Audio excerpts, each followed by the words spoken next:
Perfect.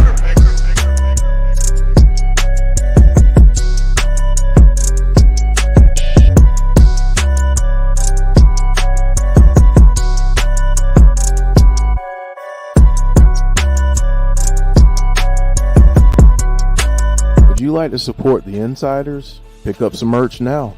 Support us by getting a shirt, a hoodie, support Abby's window, get a Shenanigans shirt, whatever you'd like. Pick up some merch now. Insiders Pro Wrestling. The link is at the end of the video.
As you can see, Jeff created a brand new graphic that completely threw me off.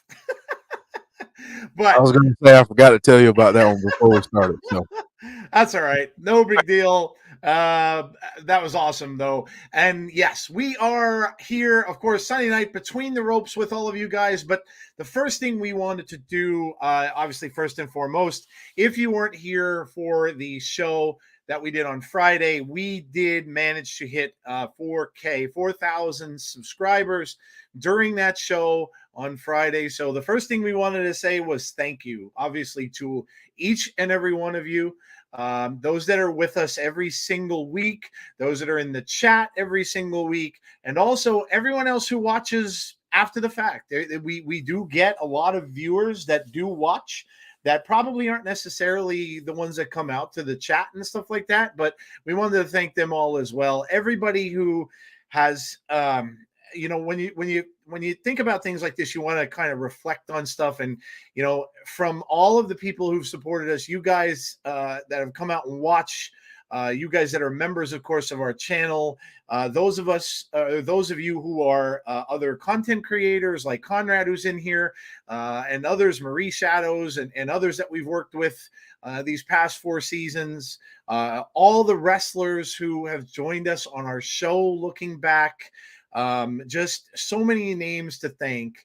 And of course, the rest of our extended family, of course, Jody, Tazzy, Brandy, when Brandy was with us, and everyone else who has done so much to help us get to where we got today. And it's surreal, really. I put out a post, and I want to just actually, Jeff, you don't mind, I'm just going to read this real quick. Yeah, I don't mind. Go ahead. Okay.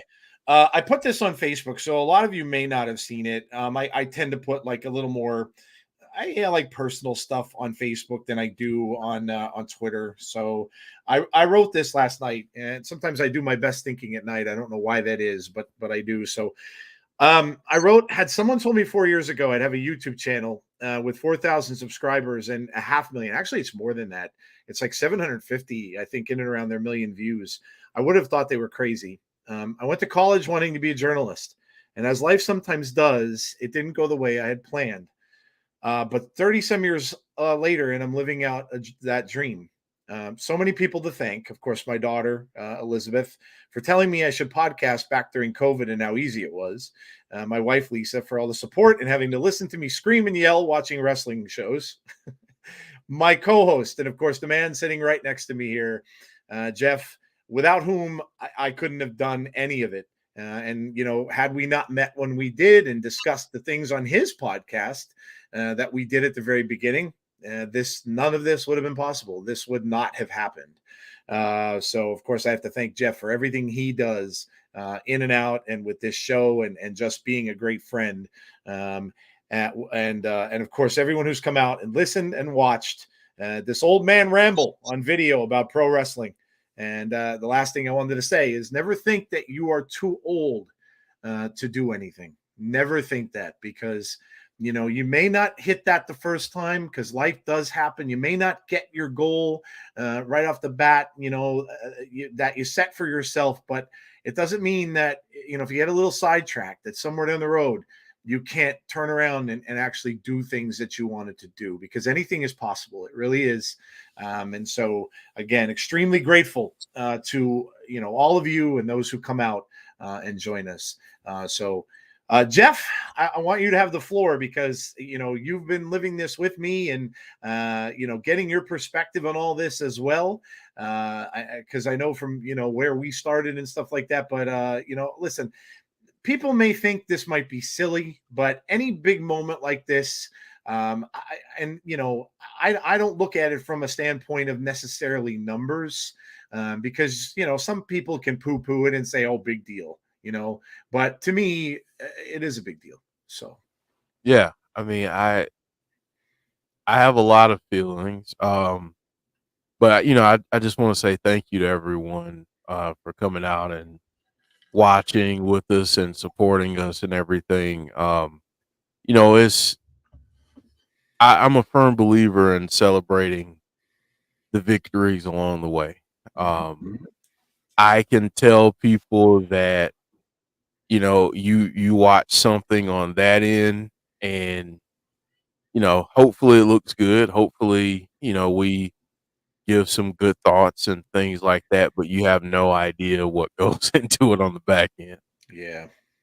And you know, and I mention that because I know a lot of times, especially content creators, you burn out, honestly, um, from the amount of work that goes into it and the sacrifice, the different things. And, you know, there are times where you feel like you had a really good show or really good content and it doesn't get the traction that you had hoped it does. So then you start to question things, and you know, and it's tough. There are those times, but I feel like when you achieve milestones, whether it's 1,000 subs, 2,000, whatever the case may be, you celebrate those moments because it matters and it means a lot, and it lets you know that what you've been doing leading up to that point is worth it, and it has been working. And you know, you may not have the same number of people watching your channel or subscribed as other channels who do similar things, but it's all about how it's done. It's all about the intent behind what's done. So those are the things that really make this special. And you know, I'm happy to be along for it. And you know, yeah, I just again thank everyone for their support and all the folks that you mentioned before. Um, you know, we've got a big family, and Mhm. you know, Jody, Tazzy, Brandy, Conrad, um, foul. Oh yeah, Yeah, foul and back in the day. Yeah, yeah, yeah, I mean, there have been a lot of people who have who we've been able to collaborate with, see wrestling. hmm Um, you know, we're grateful. Um, I'm just gonna say it. I'm gonna address the elephant in the room. I normally don't do those kinds of things and make things uncomfortable, but I am gonna do this. I'm gonna thank Wrestling Days, because had it not been for him, I wouldn't have met a lot of the great people that I have, and I wouldn't have felt, you know, like we could do this, honestly, hmm because we had talked about it, but it's one of those things, like, do we know enough to do it, at a level that is that's successful. And I'll say this too. One of the things about what we've done is we've made it ours. yeah, We haven't tried to copy anyone. We haven't tried to be anyone other than who we are.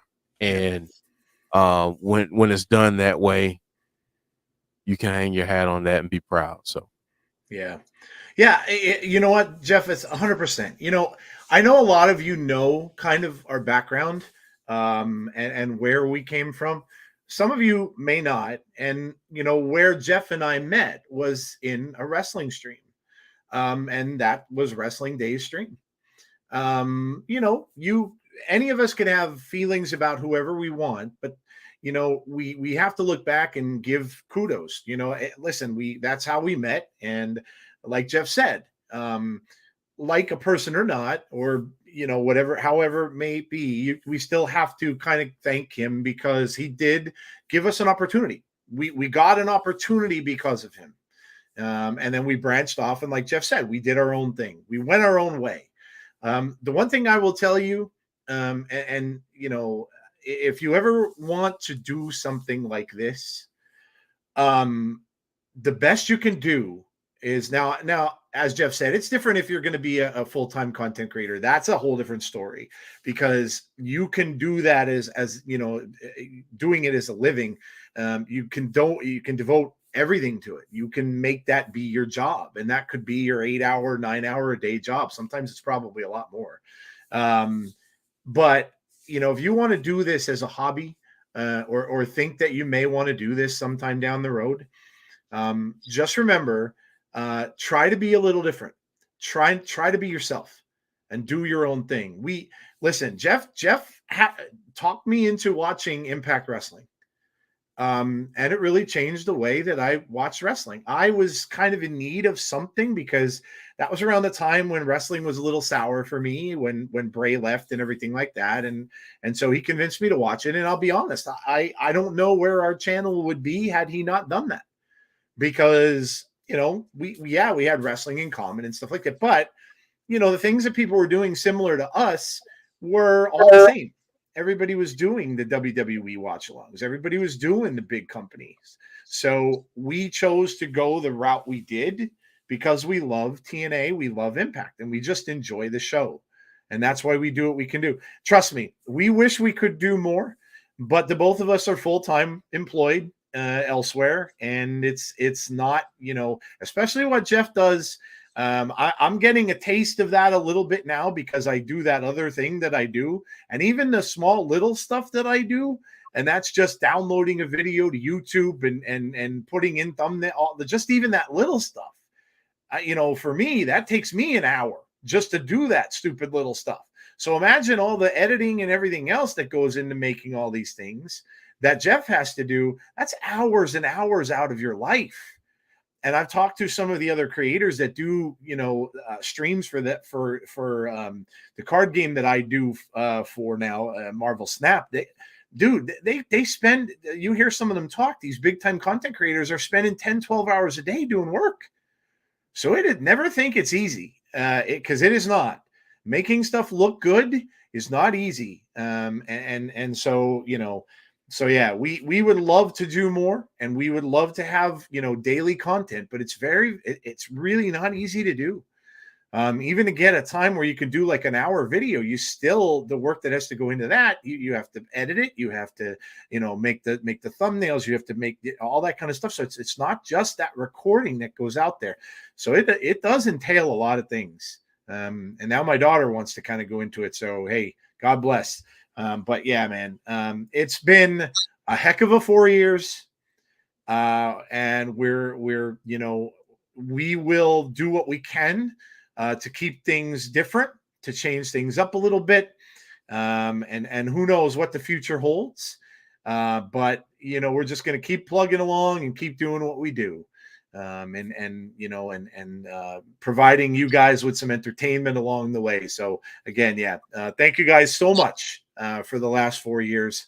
And the 4,000 subs and everything else, the views and everything that's come with it. Without you, I've said this many times, we'd be sitting here talking to ourselves and it'd be very, very boring. No offense to either one of us, because Jeff and I talk a lot, but doing it on a stream for 4 hours or 2 hours or whatever it is, it probably wouldn't work out so well. Yeah. Oh man, good stuff. But anyway, thank you so much. And you all get to see me wear a question mark mask for the entire 2 nights of WrestleMania. So I get to pay a little bit of tribute to, of course, Josephus, a question mark from NWA, who had passed away quite young and was well loved by so many people. And I really loved that character that he had at NWA. And I told everybody on the show the other night, if you get us to 4K, I will wear the question mark mask that I have. It's basically a lucha mask with a question mark on the head. I will wear it for the entire stream. So you will see that on WrestleMania. I keep my promises. So I will do that on 2 nights of WrestleMania. So that ought to be fun. I'm going to be probably dying in that mask, but hey, it's all for a good cause. Good cause. Yes. So, all right, let me welcome some people in and we'll get started. We've got a lot to talk about as usual. Clown is here. What's up, Clown? Derek is here. What's up, Derek? This time next week, I'll be live to witness Sting's last match, dude. That's amazing. Piece of history, dude. A piece of history. Get some good picks and stuff like that, man. That's awesome. We've got James Grant. What's up, James? We have Dylan. Hello. We have Janelle is here. Hello, Janelle. Hassan is here. Barry Monkey from Twitch. Anthony Slate, member of the channel, as we said. Appreciate you and being a member. We really appreciate you guys for being members of the channel. And thank you so much for doing so. We have Damian Robinson. What's up, Damian? Conrad, of course, in the chat.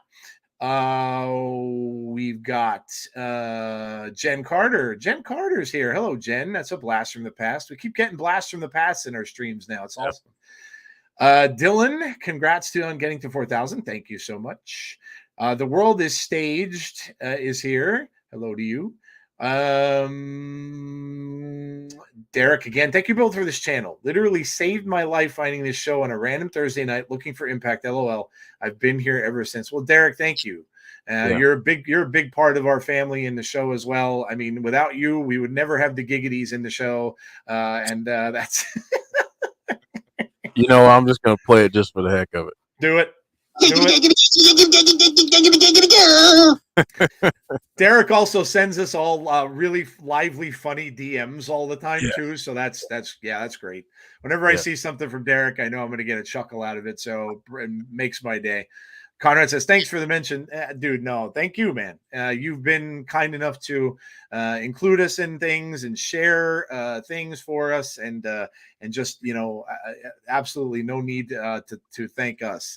We thank you for being a part of our family all through these last 4 years. So thank you, Conrad, and everything you do. And check out his channel, guys. You're AEW fans. Please give him a follow. Check out his streams. He does a great job. Just had one of the developers on for WWE 2K24, which is amazing. So yeah, go check out Conrad. If I know there's a lot of AEW fans that come out and watch our show, so check out his after shows and stuff like that after the pay-per-views and after the show. He does great stuff. Deanna's here. We do it on a family level. We are one big crazy family. That is true. Crazy for sure. Damien says this stream is by far the best YouTube streamers I've ever met for their originality and not trying to be caught up in the hype and doing because you think you have to. Thank you, Damien. That's very kind of you to say. I really appreciate that. Alicia says, hello, Alicia. Hey, everybody. Congrats. As I said before, your stream saved my life. So thank you. And congratulations again. Love you all. I'm just touched. Never would I have thought that would be said by anyone. And very, very touched by that, Alicia. And we love you too. And thank you for being a part of our family and coming out with us every week. Big Dan, I have a busy morning tomorrow, but I wanted to at least pop in and spend time with my 4K celebrating brothers. Hello, Dan. How are you? Dylan, Mark, I'm so happy for you all. May not have been here from the start, but I'm thankful I found this channel. In fact, Jeff, believe it or not, even though this channel is a wrestling channel, you guys actually helped me in a different direction. And I want to say thank you. That's all of your comments are just amazing.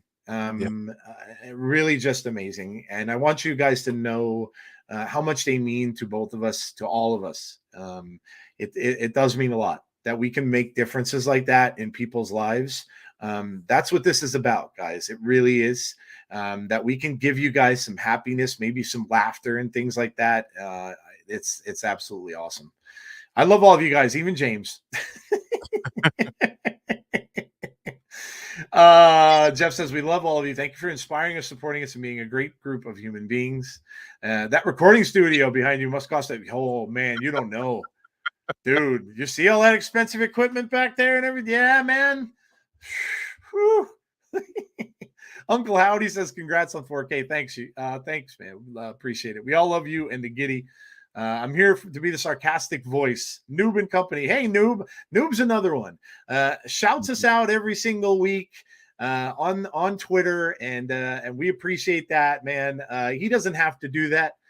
He just does, and he's been doing it for the longest time. I know, because every time he does it, I've gotten to the point where I give him the Keanu Reeves gif where he blows the kiss back. I've been doing that since he's been doing it. So thank you, Noob. Again, appreciate you for doing that. It's not something that you have to do, and he just does it, and we really appreciate that, man. It's great stuff. Matthew Lincoln. Joe, you're going to be like Dark Helmet wrestling. Yeah, it's going to be, well, there's a mouth. It's going to be hard because the thing is it's like, I mean, if you've ever dressed up or worn a lucha mask, it is like the spandexy stuff. And it goes around your mouth. So how I'm going to speak with this thing on, I don't know. It's just I'll work my way through it. The way to help me is by streaming. Now, I'm not a professional streamer by any means, but for the past 2 years, I was able to stream some of the games for my team, and you guys give me some pointers. So that's awesome, man. That's awesome. Keep doing it. Keep doing it. I love that. John G. Dylan says, congrats on 4,000. Had a good time at Impact Friday. Just couldn't see after the show because the camera crew never moved. Oh, man, that stinks. That sucks, man. That stinks. Joe, have you started training in prep for this mask? Oh, we're going to put together a montage video of Rocky Balboa's theme playing in the background. Yes. However, I will not be doing one-handed push-ups or lifting barrels of hay over my back. Yeah, that's not going to happen. But I don't know. Maybe I'll do pull-ups of my thermos here. There you go. And so just something like that. So been watching you guys since 2021. Great streams. I was at Friday Night No Surrender event and TV tapings. Their crew really work hard in putting those shows together, says This World, This Stage. Yeah, I'm sure they do. Those road crews and stuff that the ring crew and everything do a tremendous amount of work. I'm saying this now. If Rock turns on Roman, will be the greatest heel turn of all time. One of the camera guys was exhausted from moving from one side of the ring to the other side of the ring. He ran out of Powerade. Oh, man. Just remember, we survived Ben Cooper masks, a plastic Halloween mask from the 70s. Yes, that is very true. We did.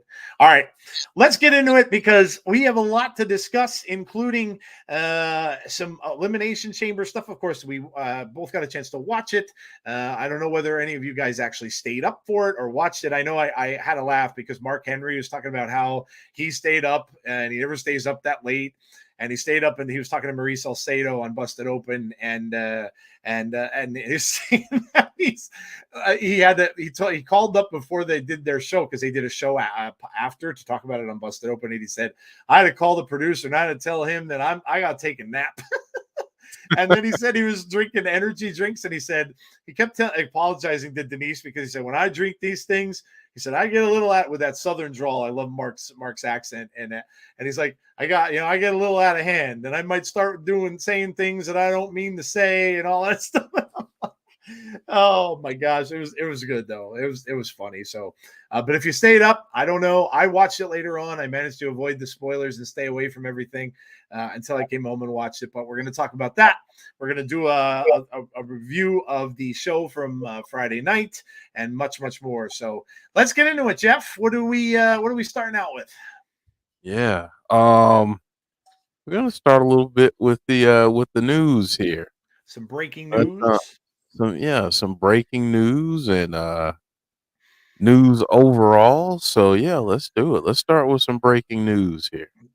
I mean, Jeff, I guess, when you look at this, there's probably two big pieces of news, and we'll segue these, of course, into Elimination Chamber. But I guess the biggest pieces of news that we got out of that night were, number one, the amazing response and the amazing main event that Rhea Ripley was able to have in front of her family, in front of a country. My gosh, guys, can you imagine how cool this was for her to be able to not only be there, like, we get wrestlers a lot of the times that wrestle in their hometowns, right? And they may have a match in a state in front of their hometown or something, but this was so much bigger. She was representing an entire country. I mean, this is huge. And to make her the focal point of the Elimination Chamber there was one of the coolest things I think I've ever seen. And seeing her and how happy she was and excited she was, and then being able to have her whole family there looking on after the match. I mean, you could see the tears in her mom's eye. Wrestling gives you moments, which is why I love to watch. It's entertainment at its core, but it also gives you genuine people moments, and it was fantastic. Indy Hartwell Clown mentioned as well. Yeah, Indy got a great round of applause when she came out at the beginning. It had to be so special for them, because when they got into wrestling, and we heard a little bit of Rhea's story about how she was wrestling in Australia at 15 years old. And when they got into it, they probably never thought in a million years that they would ever wrestle in front of their home. No one's ever done it. No one's gone to Australia prior. So when this was announced, Rhea had to be over the moon and was probably looking forward to this since then. But what a moment for her. And then, so Jeff, two main points, but yeah, what did you think about the Rhea stuff? I mean, absolutely tremendous. We saw her holding her sister. She picked her sister up in her arms. They took pictures of her with that. Her sister looks like a young her, by the way. Yeah, Very, very similar to her. And the mom, they both have features of the mom. But man, Jeff, what an absolute moment for Rhea Ripley. And like you said, we talked a little bit before we started the show, a hell of a match too. A hell of a match. People criticize Nia so much, but you know what? Nia and her were the perfect match for this. Nia was fantastic, and so was Rhea Ripley. Jeff, this was just an outstanding moment in pro wrestling. I mean, I can't begin to imagine. I mean, and for us as Americans, we have to think about it like this. Imagine starting a career and having to go, just pick a country that's outside of the United States, and you have to go there because that's the biggest opportunity in your field, and then you get to come back home in close proximity to the people that you grew up around, that you chased this dream with and alongside. And I mean, that had to feel amazing. I think back to when they were in Puerto Rico, and Zelina Vega got to go out, and the crowd was just electric for her too. So yeah, this was a cool moment for Rhea. Um, Great that they had the match as the main event. I think that made a lot of sense. And yeah, I mean, people need to understand. I mean, wrestling is not easy, folks. It's not, because if it was, a heck of a lot more people would do it and be very successful at it. It's not easy, and Nia Jax has been criticized, and sometimes I will say rightfully so, because I think there have been some times in the past where she's been a little, um, I don't want to say unsafe, but um, I think she's tried a little too hard at times to make things look a certain way. And this was one of her better matches, I believe. And Mhm. I'm not just saying this year, I'm not just saying this run, I'm saying in her career.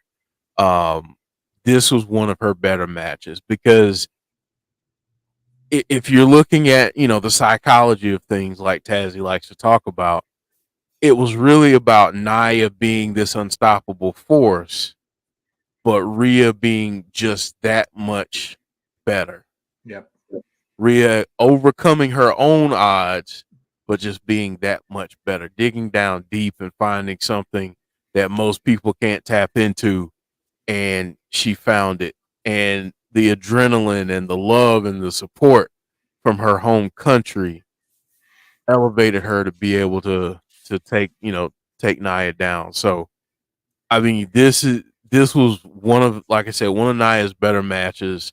Um, I It may be the best, and I thought it was a great main event to what I enjoy. I enjoyed the show. I know we talked about it a little bit. I guess we can go ahead into it. Mhm. Um, but was it predictable? Yeah. Um, and I think a lot of people figured Drew was going to win and Becky, but yeah, I felt like the overall execution of the evening was done really well. Yeah. Yeah, absolutely. All those people who had wrote Nia off, please, you kind of have to rethink it. I know, like Jeff had mentioned, look, she worked on herself. Everybody's got to have a chance, guys. Everybody's got to have a chance. You may not be the best at what you do. You may not even be like near the top of what you do, right? But everybody should have a chance to try to get better. She's worked on herself. She's worked out a bit. She's changed a little bit, and people just have to give her a chance. And she certainly showed out. She did exactly what she was supposed to and counted on to do. She was the, like Jeff said, was the force. She was the, think about it as Andre Hogan. She was the Andre the Giant in this match. She was the unstoppable, we all know the line, the unstoppable force meets the immovable object. Nia was the immovable object in this match. And that's what she did. She played that angle perfectly. And how many times did Nia try to get her in that finisher and could not do it? Right. And then she overcame, and like Jeff said, played upon the crowd and got them into it. And then she summoned the strength to finally get her up, like Hogan with Andre up over his head, and finally slammed him down after failing to do so the other couple of times. It's a tale that's been told in wrestling many, many, many times. And it takes two to tango, it takes two to dance, and it takes two people in that wrestling ring to do a job. It's not just one. Nia Jax needs to have some support here, needs to have some kudos for what she did. That's first off. And secondly, Rhea, so many people are saying in there now, listen, when I heard that, or when I knew that Becky won, the first thought that went through my head is, oh man, she's taking that title. I changed my mind.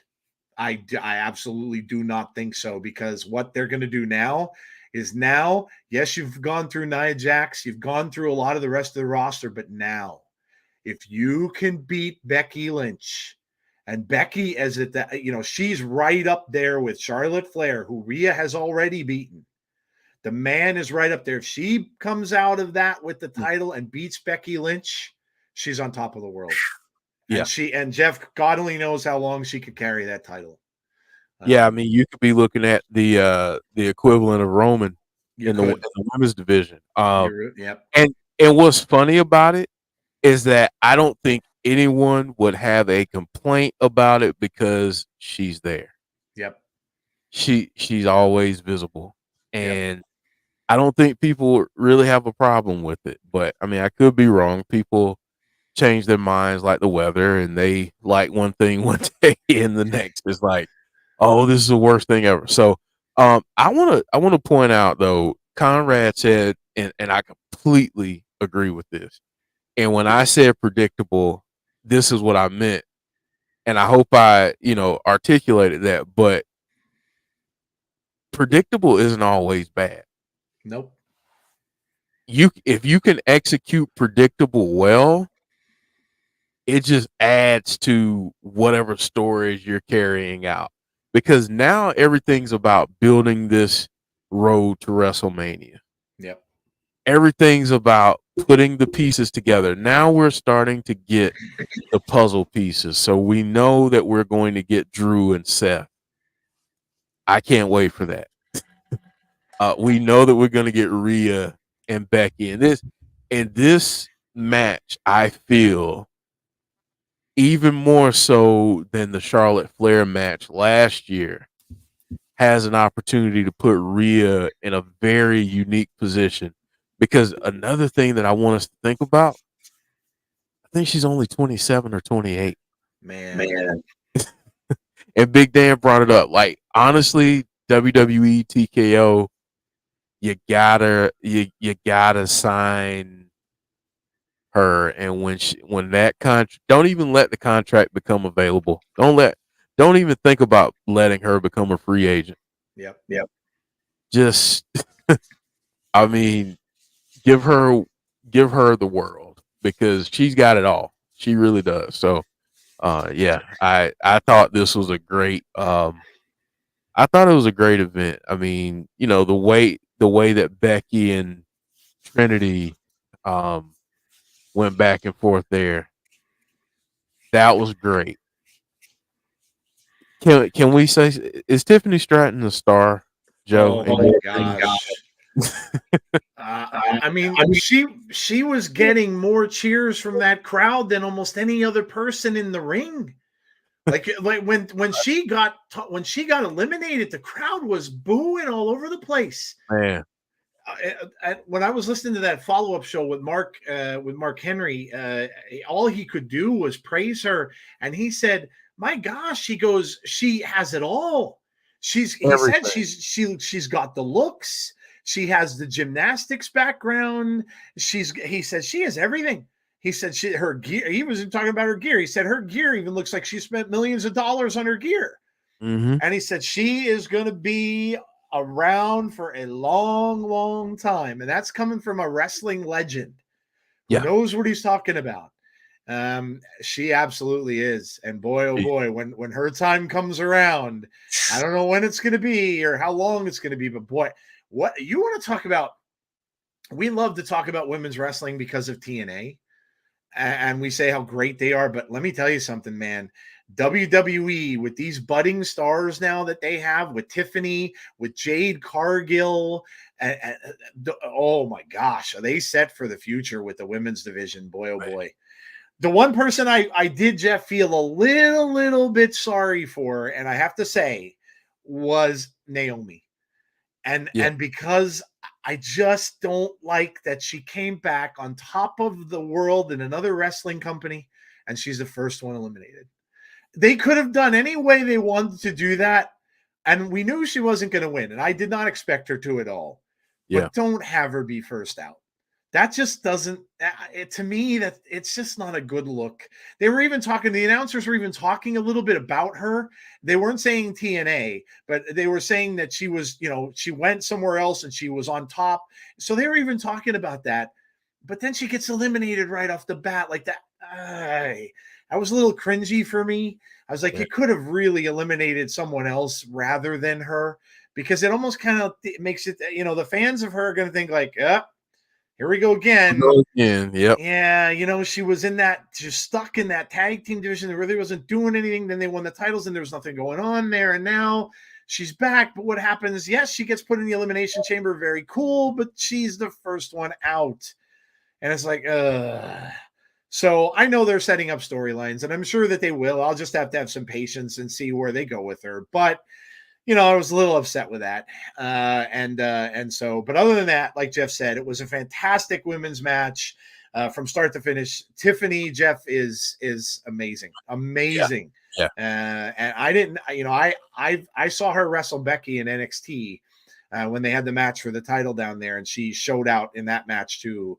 But dude, man, if she, and we all hope and pray she stays healthy, but she stays healthy, you're talking about someone who's going to get that title and have a rocket strapped to her at some point, and she is not going to come down very, very quickly.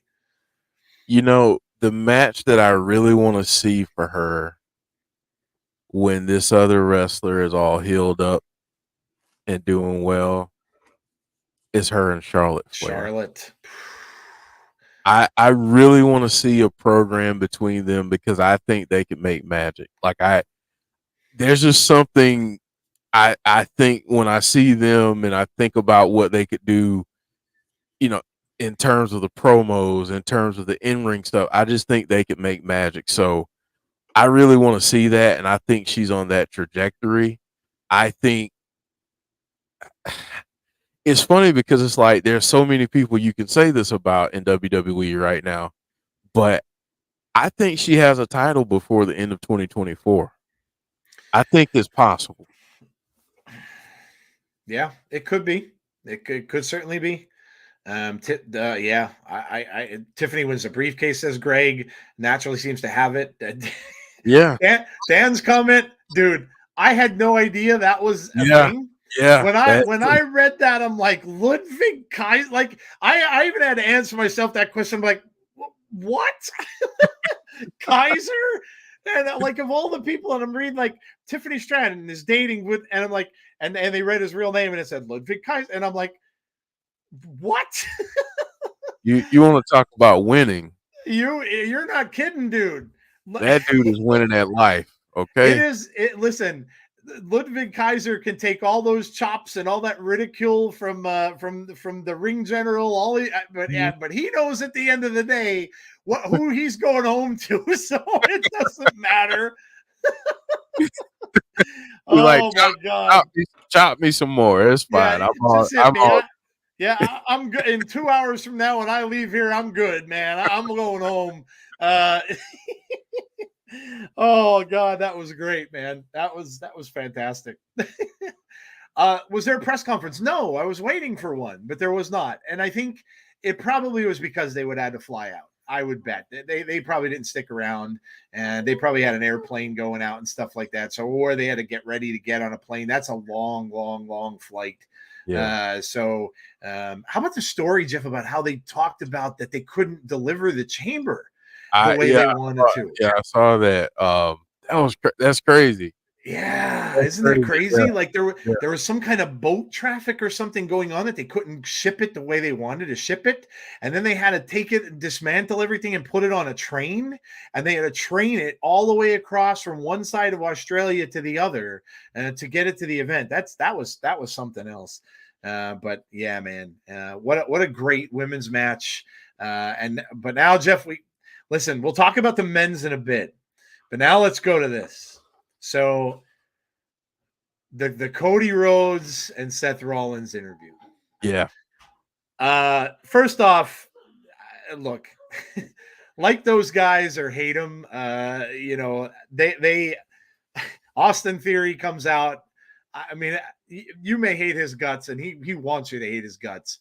But the stuff he did was fantastic, and Grayson was awesome as well. Great how they drink out of those shoes like that in Australia. That's got to be one of the grossest things I've ever seen. I mean, now those shoes were new, obviously, that he drank out of there, and so was the other one, I'm sure, at the press conference. But I think, from what I understand, Australians don't necessarily do that way in a new shoe. They many times take their shoe off of their foot and they drink out of it that way. Yuck. I don't know how they do it, but whatever. But Jeff, very interesting press conference. Seth Rollins just, oh my God, they sang his song almost endlessly. Even when the music stopped, they knew all the words, dude. They're just singing Man. all of this stuff. And then when Cody came out and they just sang the lyrics for his song over and over and over, just tremendous. And then Cody comes out and Cody throws down a challenge. And Mm-hmm. he says that he wants a match with The Rock. Mm-hmm. Man, oh man. And of course, Seth says when it happens, he will be there for him. He will be his shield. So, guys, I don't know, Jeff, and I'm just going to throw this out there. My opinion on this now is tag team match, Rock and Roman against Seth and Cody on night 1 of Mania. They both wrestle twice. Seth will wrestle Drew, and then I think that's how it's going to go, guys. I think you're going to get the tag team match night 1, and they're gonna, and I think and the other reason now I think that's true, Jeff, too, is because I think on night 1 Becky and Rhea get the main event. I absolutely believe that. I think I would love that. I absolutely believe they deserve it, and I think they'll get the main event on night 1. So you'll see Seth and Cody against Roman and Rock night 1, and then Yeah. night 2 they both have to wrestle again. And Now, night 2, that's what I'm going for. I don't know if that'll happen, but that's what I think is going to be. now let me throw this in there because we pay attention to promos over here. We pay attention to words and phrases and all of that stuff. And we talked a little bit about this last week, Joe, but Seth keeps referencing being his shield. He does. Is it possible that now this is how I would do it, but is it possible that we get a double turn? Do we get Seth turning on Cody on night 1 and us thinking going into night 2, my goodness, how in the world is Cody going to overcome all of these odds? Yep. Only to have The Rock aid Cody on night 2. It'd be very interesting, Jeff, Be because interesting, right? and a lot of people said, look at, I mentioned after that SmackDown where The Rock took center stage and Roman was in the background for the first time that we can remember. Roman was in the back. Always, Jeff, in stories like this, when you've got two humongous egos, they always clash. I Yep. don't care if there's blood between them. I don't care. Those egos are going to clash no matter what because they're just too big for each other. So listen, there's been a lot of speculation out there that it might be Rock Roman after WrestleMania at some point, and Roman may be the one to end up being a face in that match. Yep. Which is insane. After all of this, maybe Roman sees the error of his ways, and I don't know. Look, there are so many ways they can go. I will just say this. We are going to be on a ride during WrestleMania.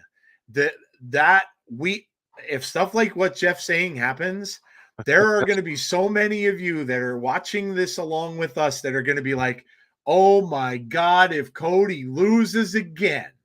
Oh my God, if he doesn't win it, guys, just be prepared.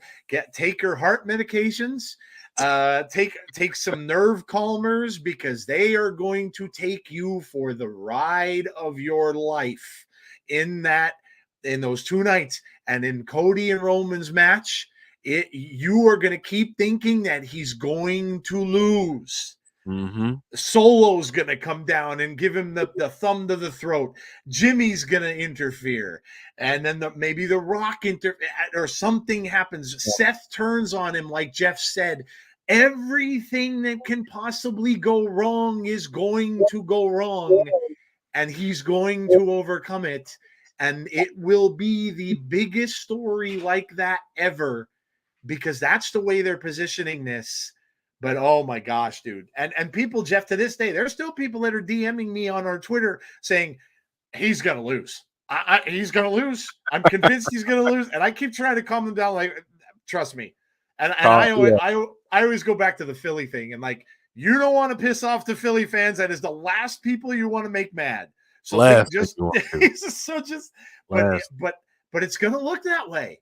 yeah. It's absolutely going to look that way. And Oh yeah, if what Jeff mentioned is true, and let's say Seth turns on him in that tag match, yeah. and then he gets the crap beat out of him by Roman. Let's say Seth takes him out, and then Roman and Rock beat the living hell out of him, and then walk out of there with him lying beaten in the ring, and then he has to get back and wrestle the next night. Yep. You're never. It's yeah. This is Jeff. You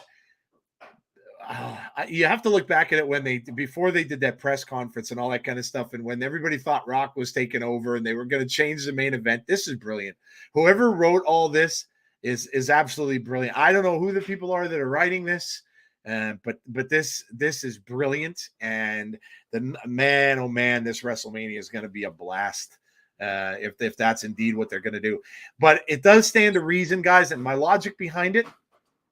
With the tag team is the fact that you keep seeing that one ad where they're stepping up to each other 2-on-2.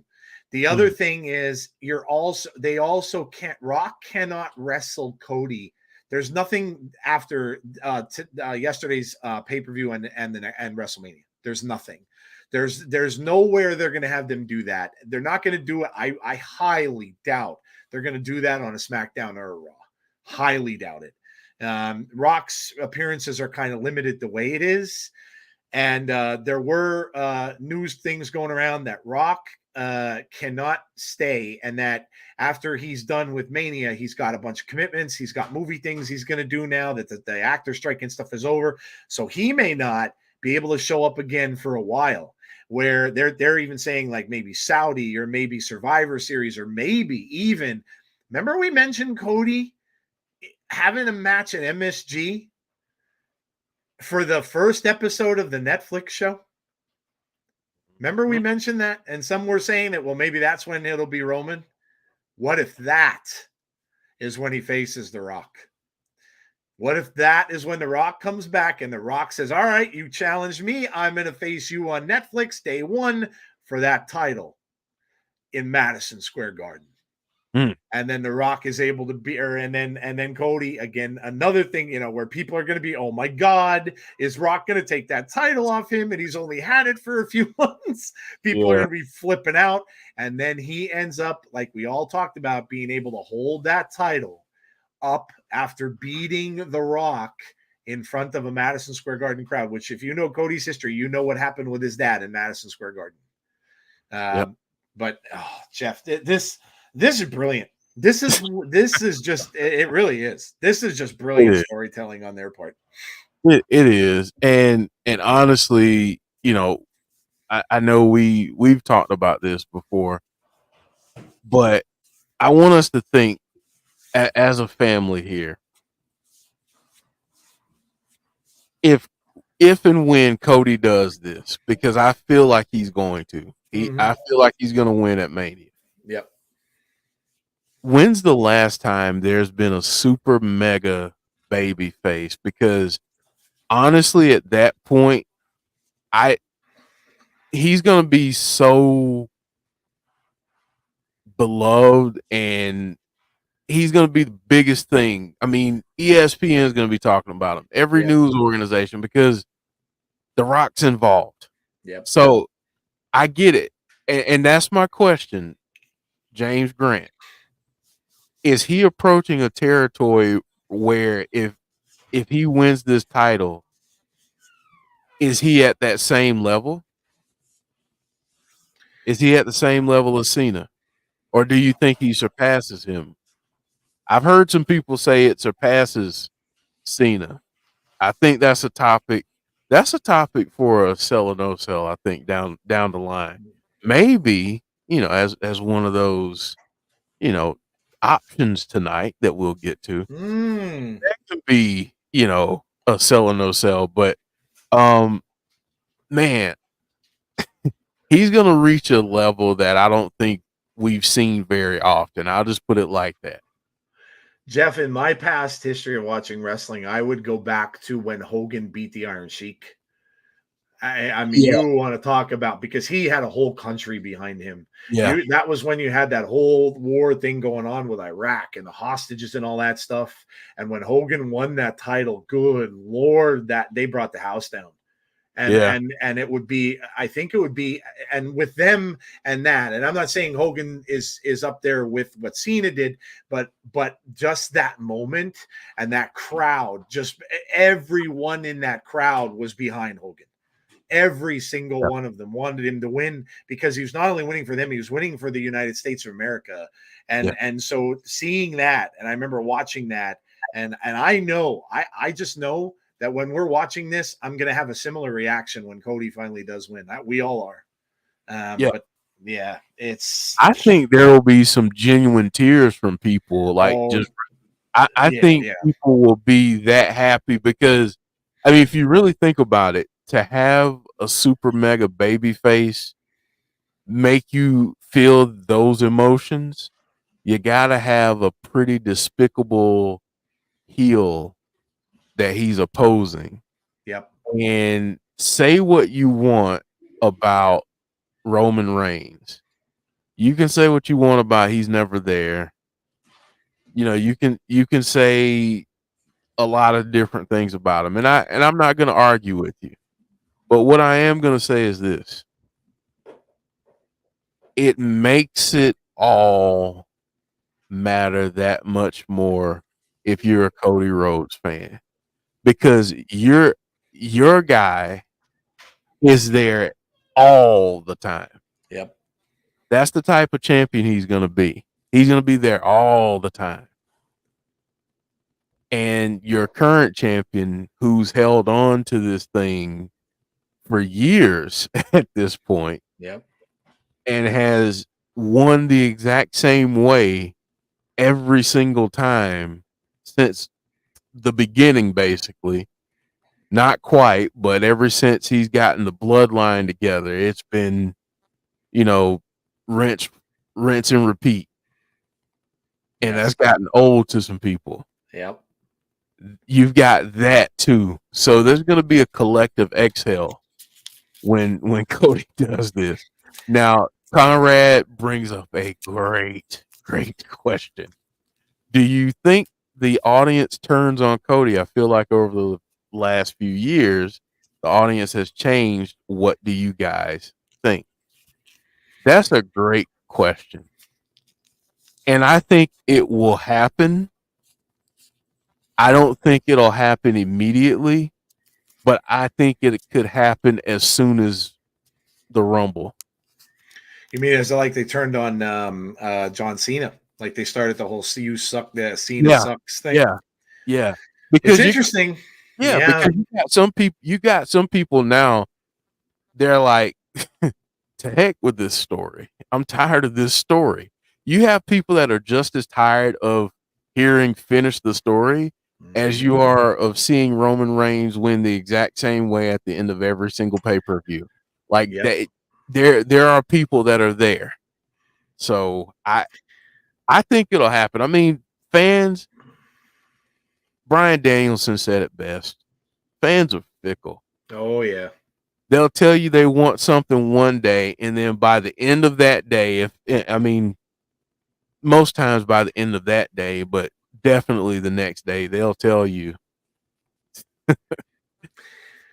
they There want are, something completely different. yeah, absolutely. Absolutely. People just are never satisfied, and that's why things are like they are.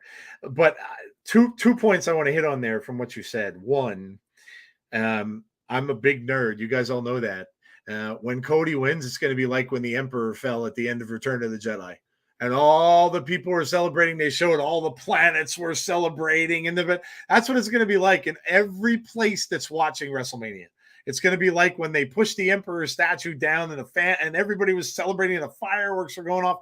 But like you said, things are going to get a little mundane after a while. It's just how it goes. And a face, just as a heel, are only as good as the competition that's coming up with them. And I could Yep. tell you from watching yesterday's show, I could tell you who one of his opponents is going to be.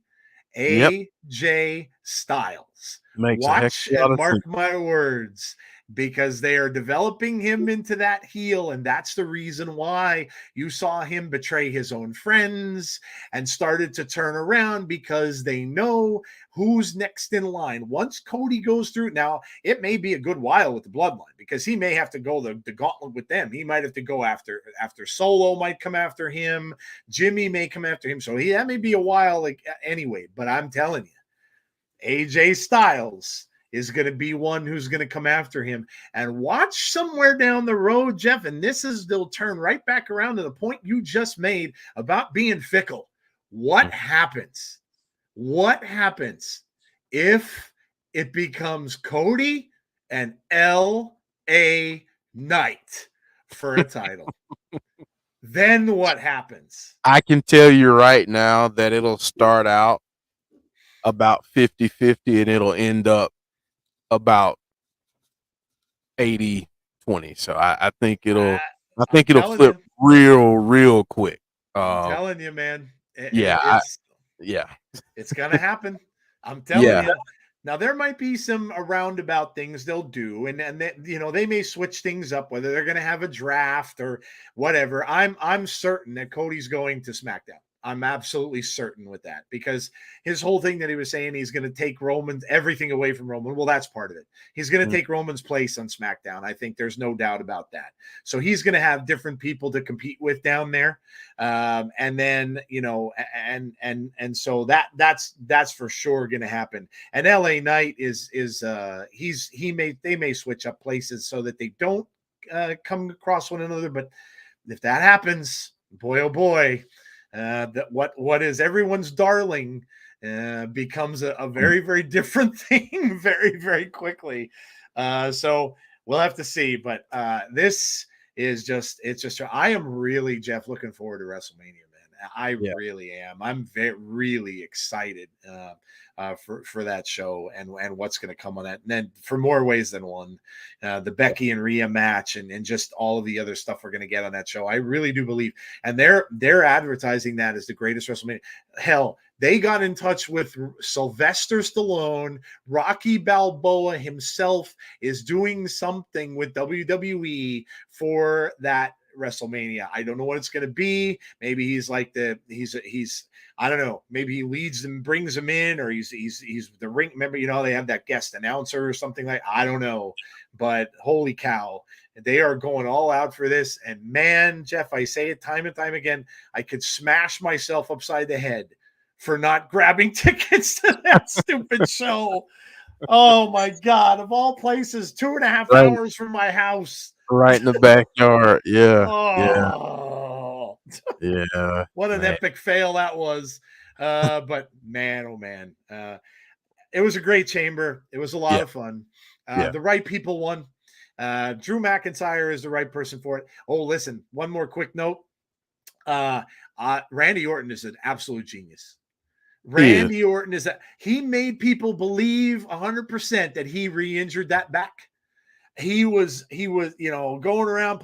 He even got so much people to believe that Sports Keeda wrote an article saying Randy Orton injured at WrestleMania or Elimination Chamber match. Randy Orton is a pros pro, man. Pros pro. Absolutely fantastic. But now we're going to get Randy Orton and Logan Paul, dude. Well, let me ask you this, Joe, about that match. How do you really make people cringe in that match? How do you make that match as big of a?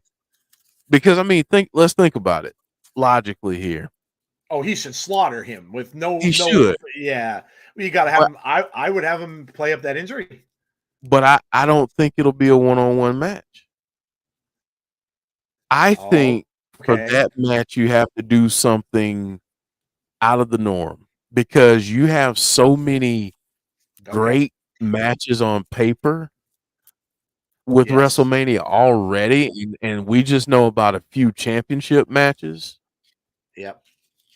How do you add some? I guess a fear factor level How about you make that a ladder match? A stipulation match, ladder Yeah, match, or you could even have Logan has fought in MMA, correct? Yeah. Or something similar boxing. to that. Like He he's was, he boxed, was in right? boxing. Yeah. You can Mhm. have something like that where it's a stip that would give a disadvantage to Randy somehow. Mhm. Or like Jeff said, you're talking a ladder match. We haven't seen a good ladder match in a while. And I Um, don't just mean like having, two people, but I mean having it like almost like a Money in the Bank kind of deal, but for the U.S. title. okay, Have a lot of people in that match. Have okay, Bronson Reed in it. Have Randy. Have heck, if you want to, have L.A. Knight in it. yeah, Uh, okay. and You could have AJ in there, and then AJ and yeah, him could battle out. Yeah, yeah, okay, yeah, yeah, I can see that. Yeah, I can see that. Randy's such a pro, man. He really is, dude. That guy, man. He's just tremendous. That it really was. Like I said, the show was wrapping it all up. The show was very predictable, but like Jeff and Conrad both said mentioned, predictable can be good. And mhm, yesterday and that show just all around from the opening tag team match that we had with the women, which was great for Indy Hartwell. And then, of course, the two chamber matches were fantastic. Man, the men. How about Bobby Lashley breaking everybody woo, through those plexiglass cells? And jeez, man, he looked great. And then Liv Morgan looked really good. mm, Raquel looked pretty awesome when she was in the women's. They all showed out in their own way, yeah, and both of those matches were fantastic. Of course, the tag team match too, Priest yeah. and Balor against Pete Dunne, You and see oh my apparently, God, Finn, Tyler Bate. yeah, you Um, see Finn apparently injured his thumb. Oh, did he really? He was holding on to his finger after the Yeah, match. And I yeah, kind of thought he was maybe just selling that because he bent his fingers all the way back like Pete Dunne does. But that was even a freaking fantastic match. Like that was really, really good. yeah. And that Good. wasn't supposed to be one of the big things of that show. But yeah, that was tremendous. That's another thing too. Don't forget about WrestleMania as well and Damian Priest. Don't forget about Damian Priest. Because if Mhm. it's going to be Seth and Drew, don't be shocked that Damian Priest doesn't screw Drew McIntyre because those two had it out before. So don't be shocked if he does and he ends up walking away with that title and you think that Drew's going to get it and Priest ends up getting it, which would set Drew off and they would have some kind of big, huge. But yeah, man, all these storylines just meshing Yeah, together. I love it, man. I yeah, absolutely love it. It was yeah. good. It was a great weekend. Great. Listen, I love Perth, man. I would move to Australia in a heartbeat. It looks amazing there. I was seeing the landscape of the city there. It's right by that water, and the water is like Mm, beautiful, not like ugly, disgusting New York sloppy water. It's like gorgeous blue water, and then they're yeah, they're hugging koala bears, and they're doing. yeah. It looked amazing there. But Just yeah, hang out with a koala. I mean, just I mean, yeah, yeah. Now we didn't see behind the scenes. The koalas were probably like declawed, I'd imagine, because those things they're vicious. They will yeah, attack you. So maybe yeah, they had them a little bit. I don't know. Maybe they were giving them a little of the Australian beer, to kind of calm them down a little bit and get them a little sleepy. I don't know, but they look like they had an absolute blast there, and I'd love to visit there. I think it looks absolutely amazing there. Yeah, that was awesome, man. And that was just that. We're just tipping the iceberg here because we had another big event that we did a pay-per-view or a watch along for. there it is, right there. No surrender. For TNA on Friday night, Joe. And this guy, Oh, if you don't watch TNA, yes, Mustafa Ali is in TNA, and he is now your new X Division champion, Joe. my gosh. If you guys didn't listen to his post-match speech, please go to our X account and I shared it. It could, if you're a fan of just wrestling in general and you're a fan of this man and what he's done and what he's been through, You will get emotional listening to it. He came out after the event was over and said, basically just thanking everyone, but then saying that this is the first time in 20 years that he has held a major championship, and he could not stop saying good things about the TNA locker room. He said that that locker room back there is one of the best locker rooms I have ever been a part of, and he's only been there for a little bit of time. And listen, we heard other people saying that too. So something has to be right. But man, oh man, I what a feel good moment for him. And winning that match. And I know, there might be some diehards out there that watch TNA all the time that would think, well, this guy doesn't deserve. He just came in out of nowhere and he just wins the X Division match off of Chris Sabin. I don't think that was very good. Listen, this guy, he was tremendous in WWE and never got an opportunity. Yep. Never got an opportunity. They didn't see it. They just didn't see anything in him. And you saw what he did. You saw that match against one of the best in TNA. Chris Sabin is one of the best. And you saw him ever. Right. Exactly. Exactly. And you saw him beat him square up. He didn't cheat to win. He beat him square up. He won the X Division title. I am just there again. We talking about this show should really be we should have a theme tonight about moments, because really that's what it is. This show is talking about moments, and this was a moment. This was fantastic.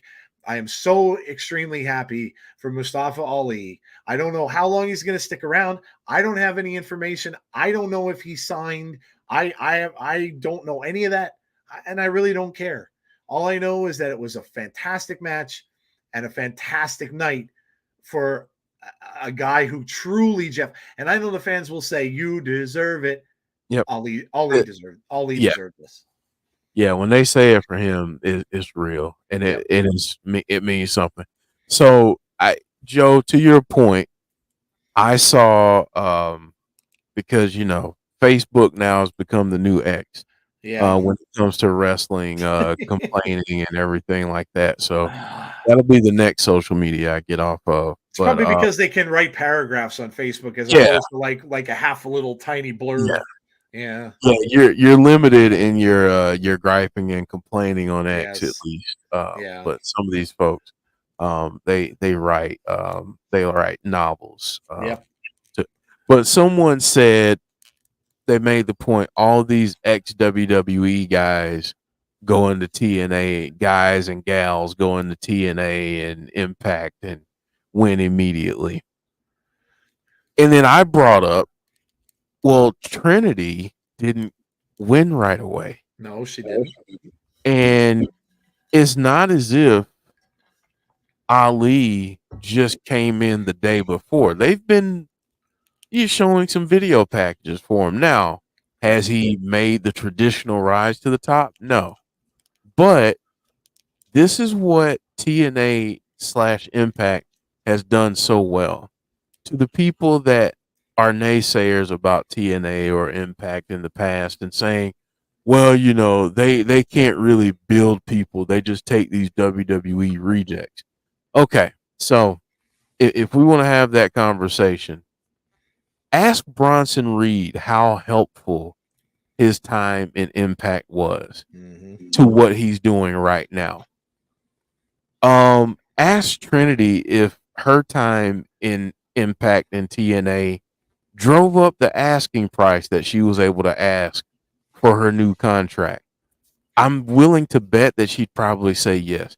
My point being, TNA/Impact, they have the ability to take talent that it's not no one's a reject. Okay, things just don't work out in some places, and that's okay. Sometimes the best thing for you is for it to not work out, because honestly, that's what sometimes it's just beneficial. It's just beneficial to go elsewhere where you don't have the history, you don't have the constant, brass rings that you're trying to reach, the invisible brass rings that just keep getting elevated. They keep moving the goalposts. And that's what happened with someone like Ali. Um, I'm so happy for this dude. Yeah, me Yeah, too. James Grant, thank you. You brought up even more names. Ask Drew McIntyre, Bobby Lashley, Karrion Kross, LA Knight. That's just a small list. But I'm so happy for this dude. Um, like so happy. And I think this is going to be a great run for him. Yep. Beating Chris Sabin, that's pretty strong. Yeah. That's pretty Yeah, it strong. is. And you know, and I saw one other comment on some post, and they were talking about, well, the X Division title means nothing. Oh, for God's sakes. Boy, are they uninformed. I'll just bring up a couple names right now. I won't go down the whole list. I could, but I won't. AJ Styles, Samoa Joe. I'm just gonna bring up those two for now. I mean, they're pretty good. Yeah, Last I checked, they're pretty good. Yeah. pretty good. Pretty good. So, again, yeah, Yeah. I It was digress. it was a fantastic moment in what was, if you go back and you watch our watch along, it was a great night. There were great matches in that whole paper. Jordan Grace and Giselle Shaw, man. Giselle Shaw is going to be a star. Giselle Shaw is going to be a star. Jordan had to do everything, all she could, to put Giselle away in that match, and that's saying something, because Jordan Grace we all know what she is. Giselle wasn't going to win that, and Jeff had mentioned on that stream that it may not be a long time before she does. That she may have some gold around her soon. She's really, really, that was kind of a coming out party for her. In many ways, we saw Josh Alexander banger after banger after banger with him. Just every time that man enters a ring now, you almost know that it's going to be match of the night. You almost know it's going to be a 4 to 5 star match. He's on top of the world right now. He's just fighting all comers. It doesn't matter who it is. Give me your best. And him and Gotch, chef's kiss, incredible match. I want to see what Meltzy gives it, because it has to be right up there. And he's just stacking them up. Just give me the stars. I'll just stack the stars, and that's what I'm going to do. I'm just stacking up stars, and I'm just going to beat everybody that comes my way until they get him back into a title picture at some point again, or however they're going to want to do it. But Josh is just incredible. The Moose match with Alex Shelley, Man, brutal. Absolutely brutal. Absolutely brutal. And then Kushida threw in a towel. Throw in the damn towel. Threw in the towel because Shelley just couldn't take it anymore. I mean, Moose was using a chain and basically hitting him over and over repeatedly with that chain. But just they have such a bright future as far as what they're doing. That it's just utterly fantastic, and I love the show, and that's why I love the show, and just can't wait to see exactly what they're going to do week after week after week. Macklin now has somehow teamed up with the Rascals, and it's got, which is fantastic in itself. PCO may still be chained to that stanchion for all we know. How about him and Big Con, of all people? Big Con was an afterthought last year. He was kind of just a second or a third even in that team. And now look what he's doing. He's now front and center. Eric Young and Frankie Kazarian, and now Eric Young is going to get a shot at Moose. And Moose put out a tweet today that I had to retweet. How many times do you often in a wrestling company get to see a first ever? And we are going to see a first ever match between Moose and Eric Young at their next pay-per-view that happens in less than 2 weeks, which is tremendous. And for Moose to retweet that, pretty darn cool. Pretty darn cool. So, fantastic show with them. No Surrender was fantastic. Oh, and how about the women up on the screen? Best entrance in wrestling. And they won their titles back to boot. So we felt it was the right call. I love Decay. I absolutely loved Rosemary and I love Decay. But this was the right call. These two are awesome right now in the women's tag team division. They should have those titles. I think the Decay thing was good when it was done for the nostalgia purposes and everything for the first show of the new TNA, but they should have the titles. They are on top of the world. They do it really well. They are an excellent team together. And we'll see, what's going to come of that and who's going to end up taking them down when it comes time. But I'm just glad that, like I said, I was a little nervous when they lost, that maybe they were going to end up going their separate ways, or maybe they're going to part ways with TNA. I don't know, but I'm glad to see that didn't happen. Great show, Jeff, from start to finish. It really was. The tag team match for the men's tag team titles, and ABC somehow finding a way to pull through when they looked out of it. There were so many times in that match where they looked like they were beaten, and they somehow pull it off. So tremendous pay-per-view. Joe, can I address a comment from someone who's now created a duplicate account to get the same comment Sure. off? Yeah, absolutely. Nobody's ruining our... Yeah, I mean, just because I love talking about this kind of stuff. Temple Plays, who also was Maxwell J. Freeman. So yeah, good stuff. I'm proud of Mustafa Ali winning the X Division, but he's been in TNA for a hot cup of coffee. Build your new stars up. Don't just give them the titles for the heck of it. Just a quick question for you, Joe. Yep. Do you think they just gave him the title just for the heck of it? No. Okay. No. I think we probably discussed this when we talked about how, he hasn't been there long, but it's about the presentation, like where they're taking him. For Ali, I don't think his story, since we've been talking about stories and moments, I don't think this stops at the X Division title.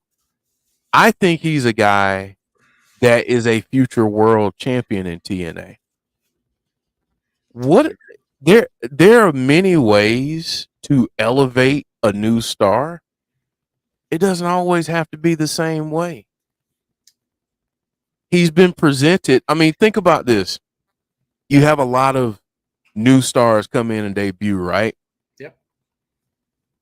What's his character, Joe? What's his gimmick right now? He's like a political figure. What do political figures do to win? Cheat. Okay. Do they just accept starting at the bottom? Nope. Okay, so I didn't think so. So in that case, you could say that a politician would politic his way to getting a title shot before he really deserves it, right? Yep. In the eyes of some who believe that there's only one way to bring up a new star, right? Yep. Okay, I was just curious. I know sometimes I'm way off base because I know absolutely nothing about this stuff, but just saying. Let's see. Temple Place. You are an annoyance and you're not going to bring down our show. So before I boot you, I'm just going to tell you this. You don't have to, no disrespect, but come at me. Well, listen, we can do, first of all, this is our show. Okay. And you coming in here and acting like a jerk just shows me that you're a troll and you're obviously creating fake accounts to be a troll. So go get a little bit of a life. Go do something else. Enjoy yourself somewhere else, but don't come into our stream and be a moron and be a troll. So goodbye to you, sir. And we hope that you can figure out something else to do with your life other than being a troll. I gave you your few minutes there. There you go. Have fun. All right. So Joe, I think we should skip to grievances. What do you say? Sure. I don't have one. I didn't have one before, and I don't have one now. Even then, like, it is what it is. Um, you know, it, but I feel like sometimes we gotta address things head on. But what do you say? Do you have a grievance this week?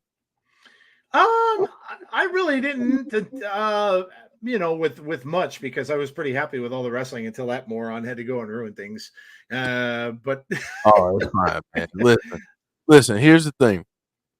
As we continue to grow, Joe, yep. we're gonna get more people like that. Oh, absolutely. More people that they make a comment, and because we didn't react to it right away Mm-hmm. or react to it in an appropriate manner deemed by them, that they have to assert themselves and make multiple accounts because they have a lot of time on their hands. Yeah. I did see that picture. I Quack. saw it. Yes, we did. Many of us saw it. Yeah, we did. I shared it with Derek, so Derek saw it too. Yeah. I feel bad for people like him. I really do, because they have to come in, and no matter what kind of attention that they need to get, they have to get it, whether it's negative or positive. And most of the time, people like that have to get negative attention. They get off on it. They love it.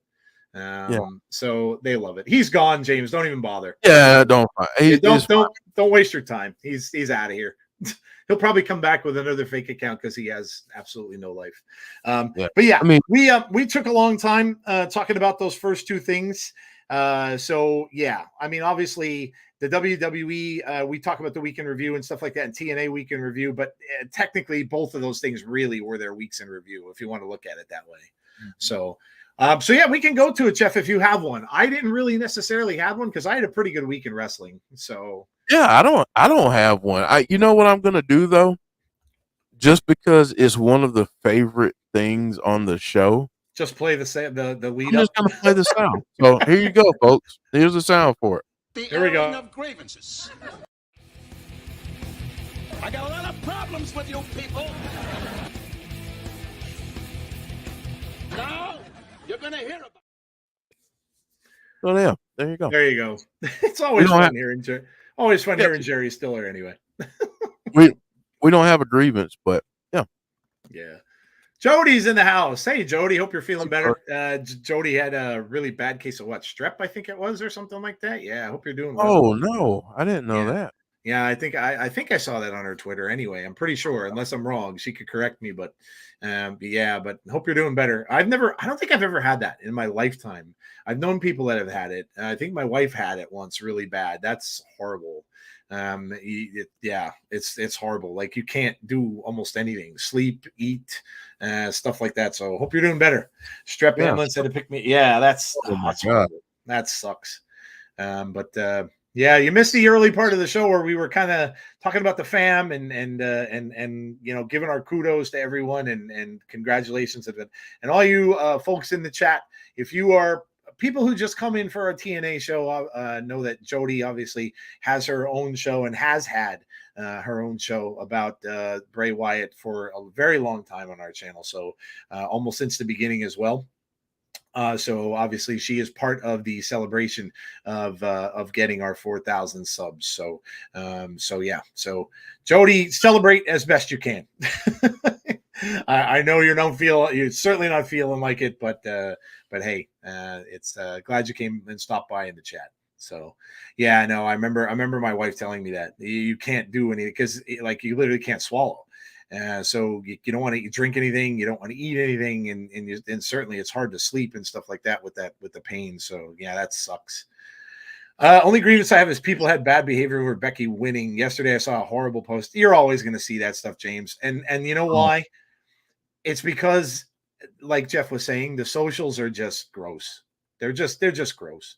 I use the socials for marketing and for getting our name out there and getting our programming and stuff out there and just sharing tweets of wrestling and all that kind of stuff. And that's really about it. It's kind of gotten gross. It really has. People just use that place as a place for, I don't know, just getting attention. and it sucks. It really does. That's why, just don't even get into it. If you post something and people like start posting negative posts or whatever, just either use that block button, man. just use the block button. Don't even give them the time of day. Don't even argue with them. Just a bloop and just block them, because they hate that the most, because you're not giving them the attention that they really so desire. So yeah. Just sad seeing people crossing the line.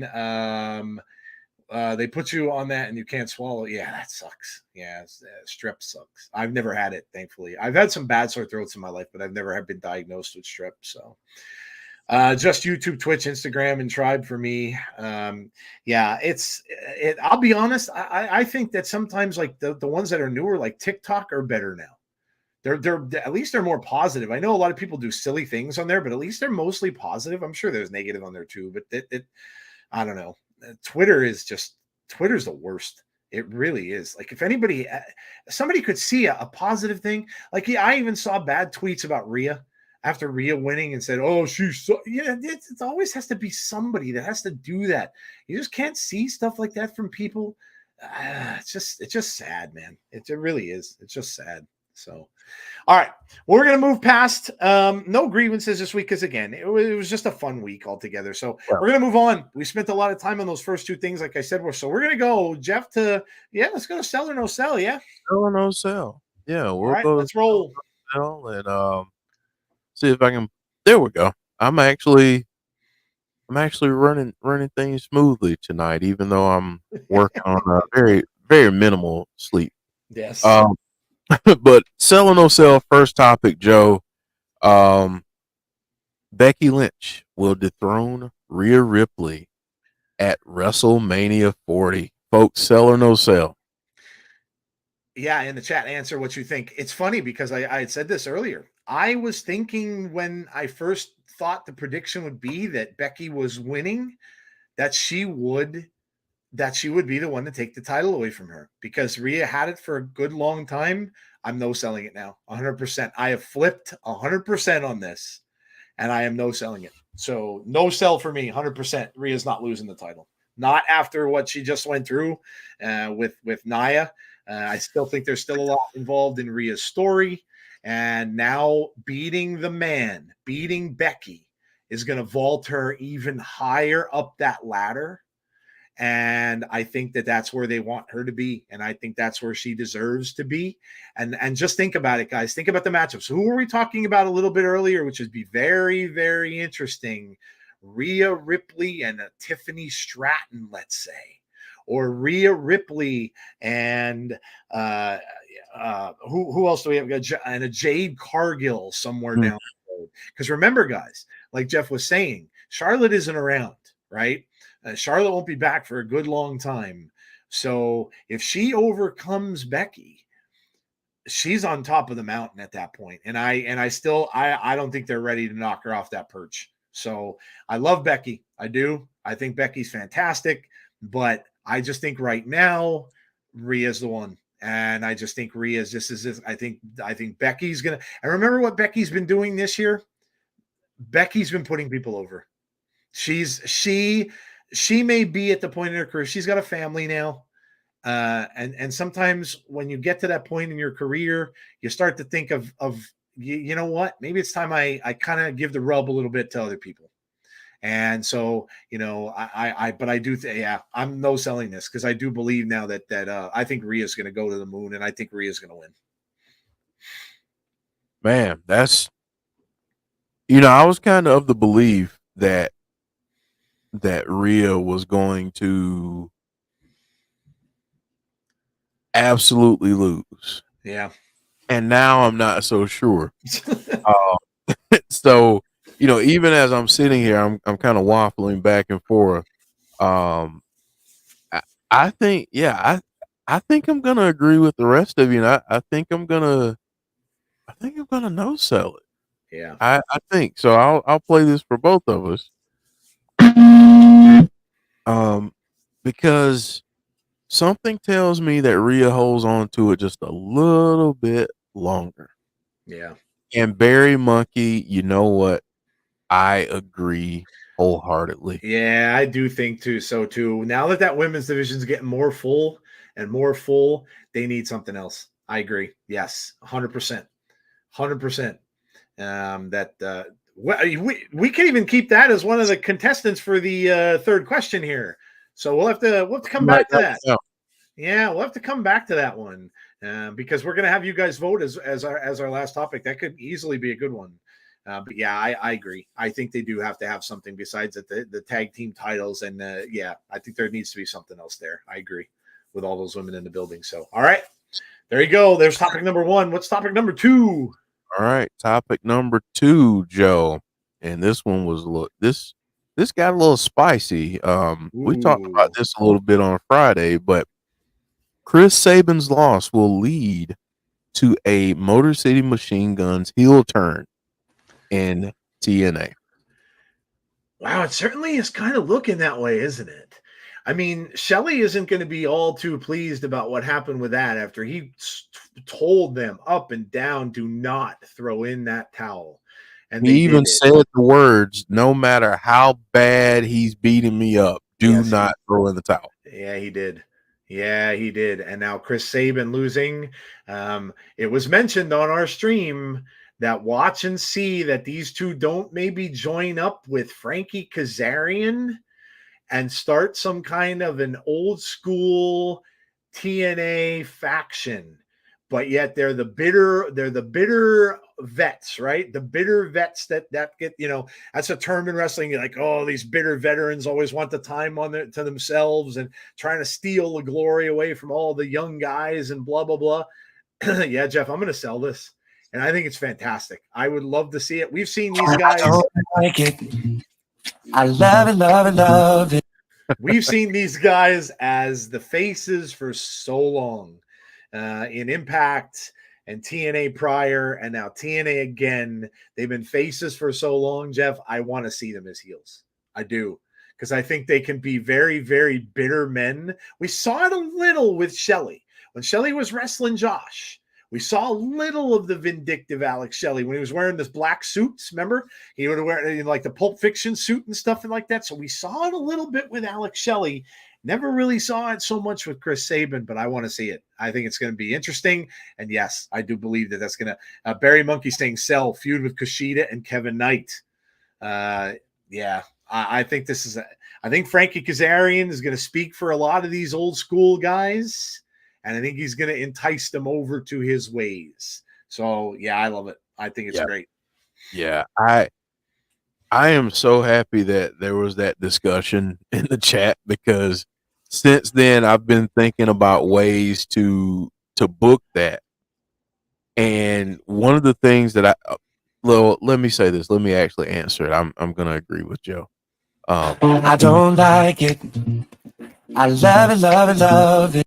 But I think if you got a TNA Originals group together, and this is going to sound a little weird, but what if they are kind of split down the middle on certain people? So take Josh Alexander. If you get a group of TNA like new school guys, and then you got the Originals like Frankie and Chris Sabin and Alex Shelley, my goodness. I mean, think about the pull that you'll try to have on Josh. You want him as an original, but you also want him as a new school guy. So, yep.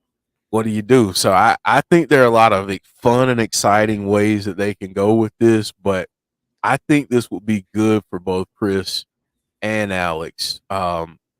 Because I don't think Alex is going to be too happy with his loss, and I think Chris is going to be a little bit irritated with his. And if we think back, and I know we talked about this rematch that we didn't get. Think about ABC versus the Motor City Machine Guns and how it could look the next time we get it. Yepper. Complete role reversal. Yep. Yeah, 100%. Yeah, I like this. This is how you do things to kind of keep things fresh sometimes. Change people up a little bit, make them that. I mean, my gosh, go back to when they started the NWO, right? Very similar thing. They came in and tried to take over a company, and all right, we're the big veterans here. We're taking over everything, and it's very very strong. And if they can get some more people on their call, I told you, I think the TNA is going to be very, very faction oriented this year. It certainly seems like they're going to go in that direction, and I like it. I dig it because, like Jeff said, you're going to have some of the others getting pulled in all directions. Some of the ones who don't want to be necessarily involved are going to be getting pulled by come with us. Nope, come with us, and it makes for good stories. So yeah, I dig it. All right, we're going to number 3, Jeff, and this is our new one. This is the new segment that Jeff came up with, man. We got to spin the wheel.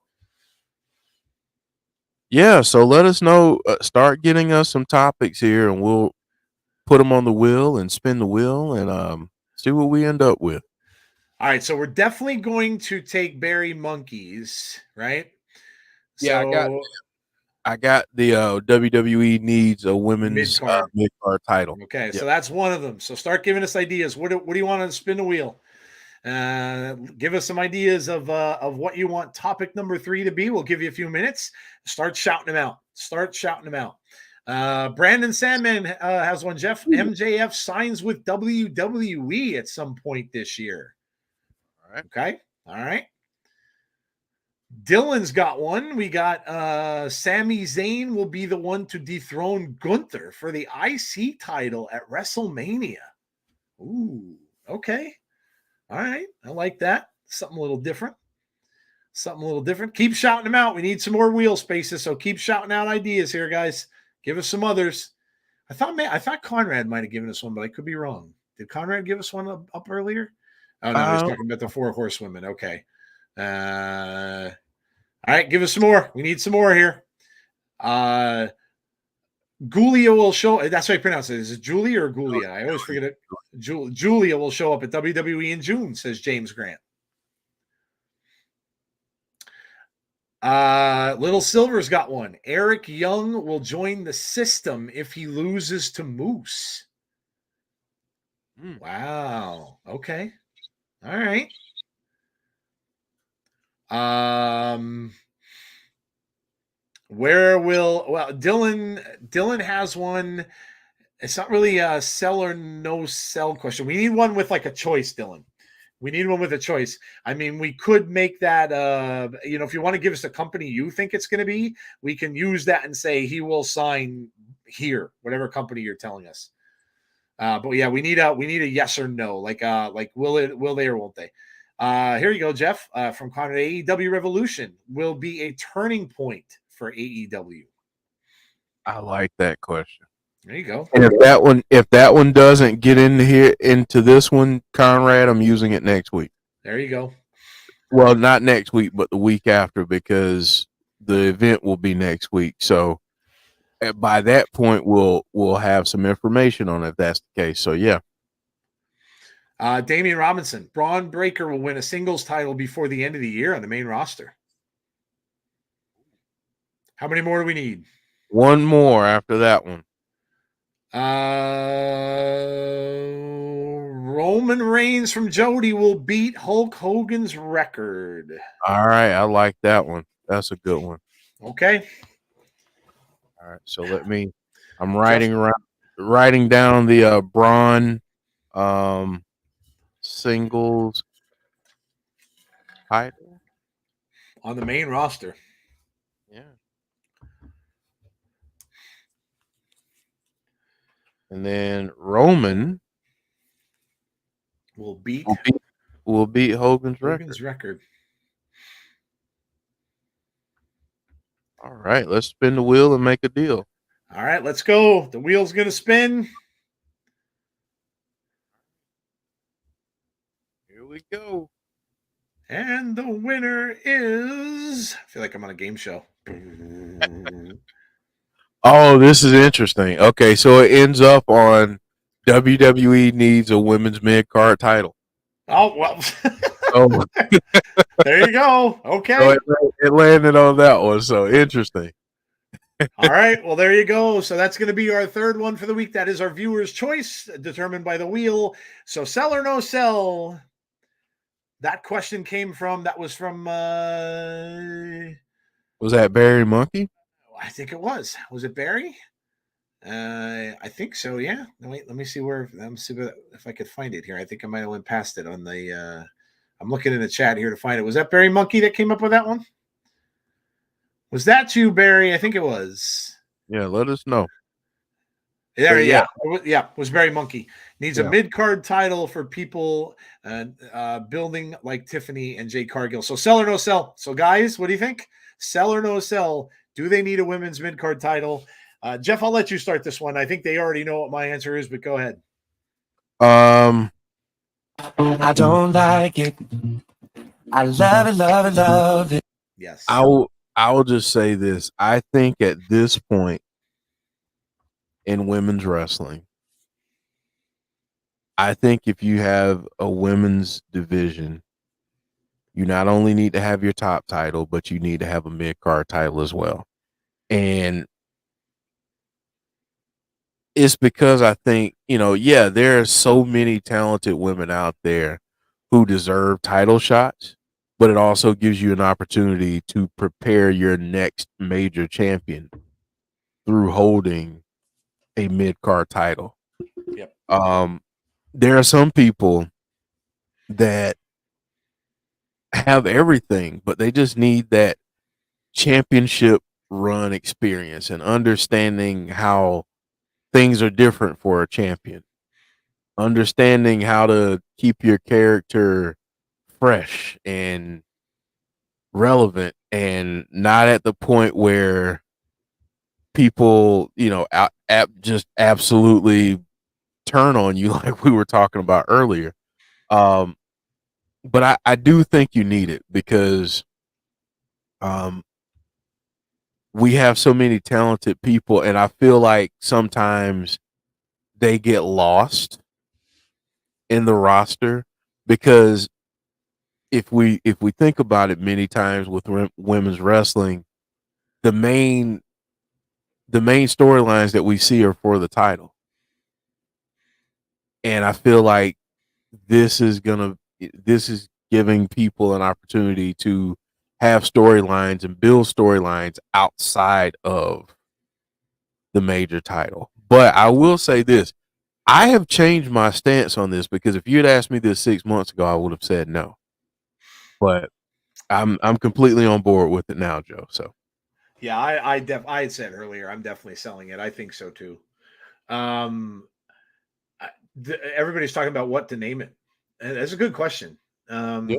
I like the idea of the television title. I do. That's classic wrestling. Women's Dan said Pro PWI was talking about advocating for a women's intercontinental title. I'm okay with that. I'm all right with that. Again, both of them are very classic title names. I'm okay with that. So yeah, I definitely agree with it because women's wrestling has come such a long way over the past 3 years. And if you got to get on that, train. Every wrestling show has to get on that train, man, because if you aren't on it, it's going to pass you by. And it is important. It is 100% important. They are dedicated to these women as they should be. They are knocking it out of the park in many, many, many ways. So I'm excited to see where it goes. And yeah, but I do think they just need something else. Like we talked about it earlier, right? I talked about being a little disappointed about the finish that Naomi had. Well, she could be one of those people who can be that champion for WWE. So yeah, I do think that there are, they do need that. Now I know they have the stuff for NXT and everything like that too. So that gets included in with that obviously because they have the NXT women's title and stuff in it. But I think that they do. I think that the main roster does need to have something else. There's just too many really good women, and some more even coming up with Tiffany and Jade and so many more. That are going to be coming up to the main roster. So I do think so. Or you're going to get to the point where you just won't have anything to do with them Because if you're going to have somebody like Rhea, who we're both thinking is going to be on top of the mountain for a good long time, then what are you going to do with the rest? You can lump some of them into a tag team stuff, but I don't know. I think getting another women's title is smart. So yeah, I agree.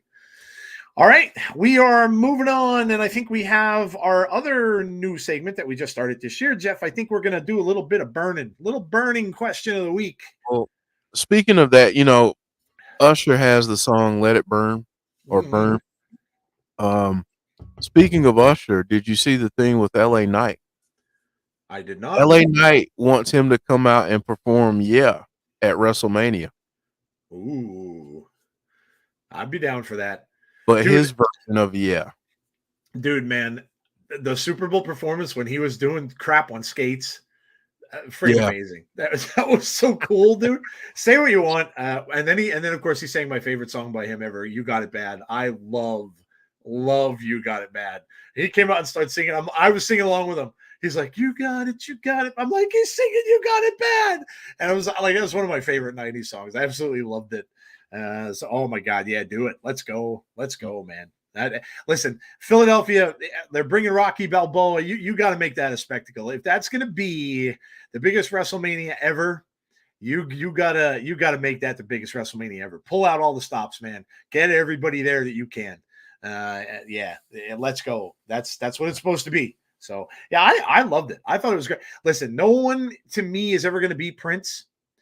Because of the fact of what happened in that, and he's singing "Purple Rain" and it's pouring rain. Oh my god, it was the perfect scenario. And he's out there playing, and he's wearing those big high heels and everything on that slick stage, and he doesn't care. He's just it was tremendous. Nothing will ever beat that for me. But Usher was fantastic. I thought it was great. I thought it was absolutely awesome. I loved it. All right, guys, this is big. Go here first.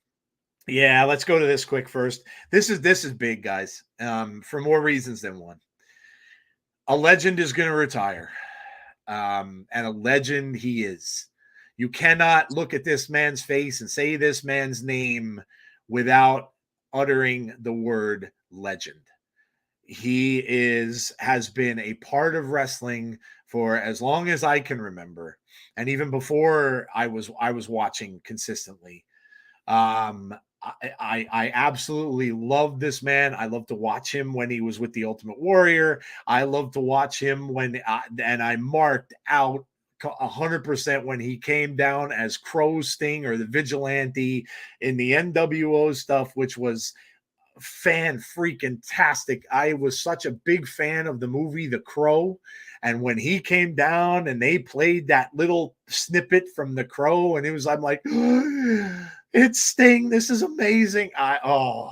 This man had been a part of my wrestling life for a good long time. I have followed him wherever he has been.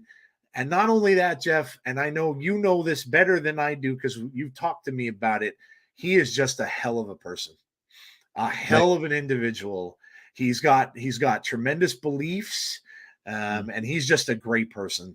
And so he's going out having a title match for the tag team titles. Of course, it's him and Darby against the Young Bucks as a part of AEW Revolution. Jeff, this has to be the main event. Yeah, has to be. I would hope so, but let me know. Let us know in the chat if they've said what's the main event at this point. I would think that this would be, though. Conrad would know, I'm sure. But yeah, I would think this has to be the main event, right? And Derek gets to go watch this live, dude. You're going to be a part of history, man. Yes. The last match ever for Sting. So, man, this pay-per-view is going to this is going to sell out. I mean, I had it pulled up here. I don't know if I still do. I may have put it. No, here you go. So we have Sting, of course, Darby Allin and Sting versus the Young Bucks. Matt Jackson and Nicholas Jackson, of course, Hangman Adam Page, Samoa Joe, and Swerve Strickland for the AEW title. Yes. freaking amazing match right there. Hangman going a little bad lately, going the bad route, and everybody's saying that Swerve Strickland should be a title holder. Tony Storm and Deonna Purrazzo, you guys all know that name, right? Deonna Purrazzo getting a title shot against Tony Storm for the AEW Women's World Championship. We've got Orange Cassidy going up against Roderick Strong for the International Championship title. We've got Eddie Kingston and Daniel Bryan's. Oh my God, dude. Bryan Danielson and Eddie Kingston. Off the charts crazy, man. Fantastic match that's going to be. Will Ospreay is making his debut going up against Konosuke Takashita. Which is going to be amazing. Will is awesome. I absolutely he has a fan in me for life now. I love his work, and I can't wait to. I'm excited to see him in his debut. Christian Cage, the TNT champion, going up against Daniel Garcia. You've got FTR going up against Moxley and Claudio from the Blackpool Combat Club, and then you have Lance Archer. This is just a battle of big men, man. Lance Archer, Wardlow, and Powerhouse Hobbs. That's called the Meat Madness. That's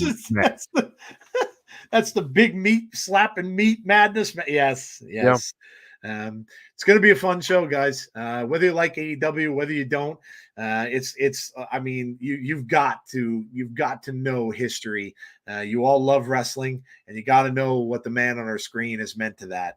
So whether or not you watch them, whether or not you don't, it's probably going to be one you're going to want to just pick up and watch because of this, and you're going to see history being made. So, man, oh man, this is super exciting. This is coming up next Sunday, so obviously we will not be here next Sunday for this show because of this.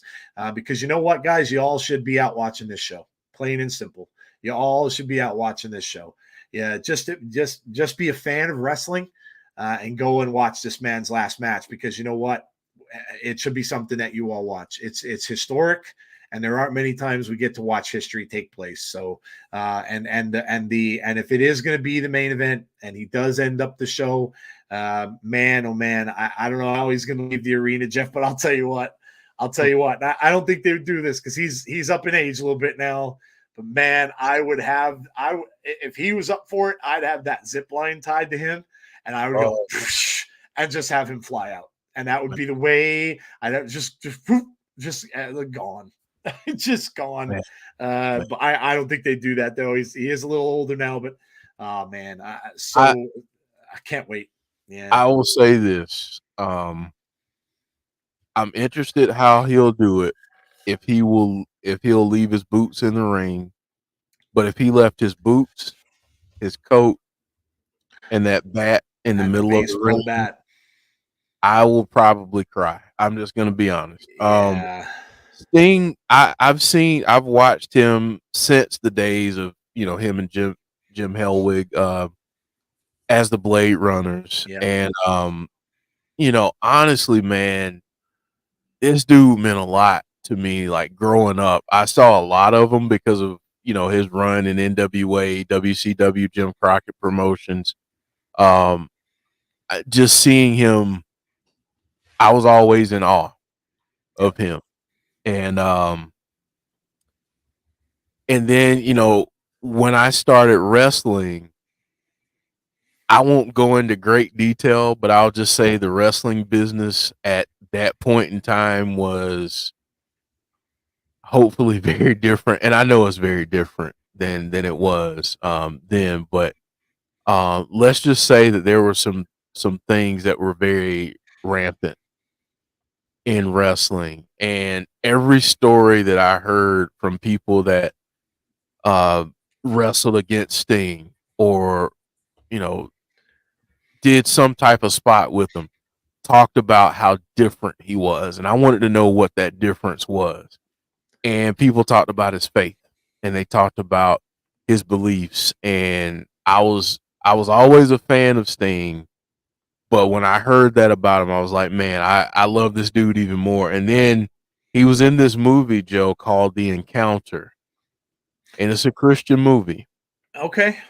And he played kind of like a bad guy in the movie, and he did such a great job. And it was such I really love the movie, um, but man, I mean, just seeing him over the years, all the things that he's done, going from the Blade Runners to the Surfer Sting to what he did in his latter years in WCW to his run in TNA, and we got Joker Sting at one point, which was Oh awesome. man, dude, that was even tremendous with the Yeah, so I mean, so he did a lot of great things. I could talk about him for a while, but yeah, I love Sting, and I'm gonna be watching. I'm gonna be watching because I got to see his last match. Jeff, should we do this? You'll be up for it? Yeah, I mean, I don't want to say anything for you because I don't want to know if Yeah. you're busy because you usually have a busier schedule than I do on weekends.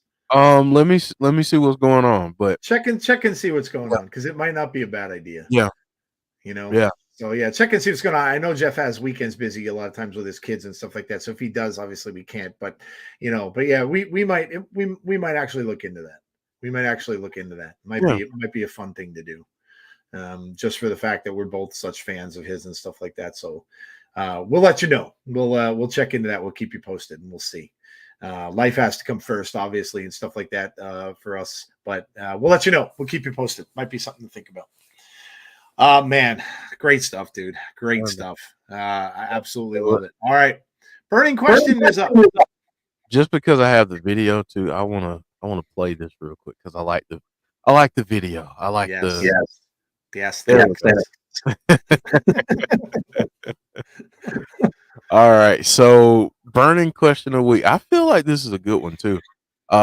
Which current top tier wrestler should be wrestler, not wrestling, from any promotion, not do in terms of 2-0, do you think gets overlooked most, Joe?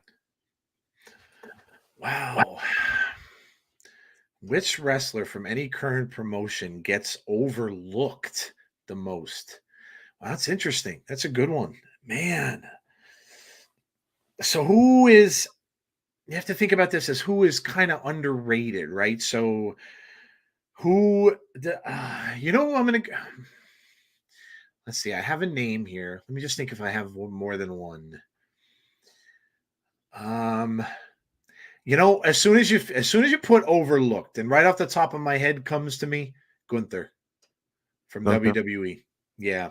I think, unfortunately for him, what he's done with that title is being overlooked because of what Roman's doing. Mm-hmm. If Roman wasn't doing what he's doing right now, then I think Gunther would be held in a lot more high regard than he is. He not only is winning, but he's dominating. He's just dominating people. Now, he had a great match with Jey Uso, and some would say Jey should have probably won that match if it's not for his brother's interference, which, by the way, that's going to be another WrestleMania match in case you didn't know. But listen, the Intercontinental champion has always been a favorite championship of mine growing up. I always loved the IC title because from back in the day when Don Morocco, did I hate that dude, going up against the Rock's father, man, Rocky Johnson, going for that Intercontinental title. Macho Man Randy Savage made that Intercontinental title popular. So many other wrestlers over the years made that title one of the biggest titles that was out there, and then it really lost its luster. Well, Gunther has really brought it back. He has, from what he's done, he has brought it back to where it is now, and it's back on top of the mountain. I think really, and I think he just gets, and not that people don't respect him, but I think he just gets overlooked simply because, like I said, of what Roman's doing in WWE. So Gunther's my pick. I think that's a good pick. I love what I'm seeing in the chat. Like, you got Chad Gable's a great one. That's a great one. Yeah. That's a great one. And honestly, had he not won the X Division title, I would have said Ali, because I feel like he's another. 100%. Effie, I like Effie's name Yeah, out there. Mia Yim, that's a great shout. Mia's so good. so Malachi tough. Black saying Jody, Austin Theory. There's a whole bunch of names out there. I love Mhm. this, man. A lot. Joe Gacy, Bo Dallas, and Carrying Cross. Rosemary. Uh, that's awesome, man. There's some good names out there. Danhausen. Danhausen is so good at what he does. Yeah, I love him, man. I love him. So Tazzy's here. I feel like name was called Damn. about Yeah, 3 or 4 times since 2 hours ago. yeah, Yeah, man. Welcome, Tazzy. yeah. Uh, I'm gonna go outside of WWE though. okay. Um, I feel like well, there are a couple names that I want to say. Like one I want to say is Swerve Strickland. I Yep. don't feel like he gets the notoriety that he should. Um, Another name that I'm gonna say there is Athena. That's a good shout. I don't feel like she gets the notoriety. That's a good shout. Jody saying Crazy Steve. He's done great work, man. He does great work, and I don't feel like he gets enough credit. Especially the Um, fact that what he's doing it and what he's what he's living doing, through to do it. Yeah. yeah, yeah. Um, Barry Monkey bringing up Jason Hodge. I'm going to bring up another name in TNA, and if you watch TNA, you're going to be like, what in the heck is he talking about? Josh freaking Alexander. Oh boy. This man on Friday. I mean, you can look at his last what we'll just say his last 5 matches, match of the year contenders. Incredible. You know, I mean, just great stuff. And oh my gosh, I mean, I just feel like he doesn't get the credit that he deserves. And Lil Silver saying, um, the new TNA Kurt Angle. I mean, he's basically the new age Kurt Angle, Yep. and I can't disagree with that. Yep. If you look at his work in the ring, I mean, he's there. Name me 10 people, 10 wrestlers in the world better than Josh Alexander. Please. I mean, and I think that's a serious exercise. Us that watch a lot of wrestling, like we should have that chat sometime. We should have a round table and go over the top 10 men's and women's wrestlers at some point. I'm I'd love to put that together with some different channels and different folks. But Josh Alexander for me is one of the most overlooked wrestlers, and it's not because of his talent. I just think TNA just they haven't gotten the exposure that they will yet. I don't think that they've. Yeah, Joe, for sure, Jody.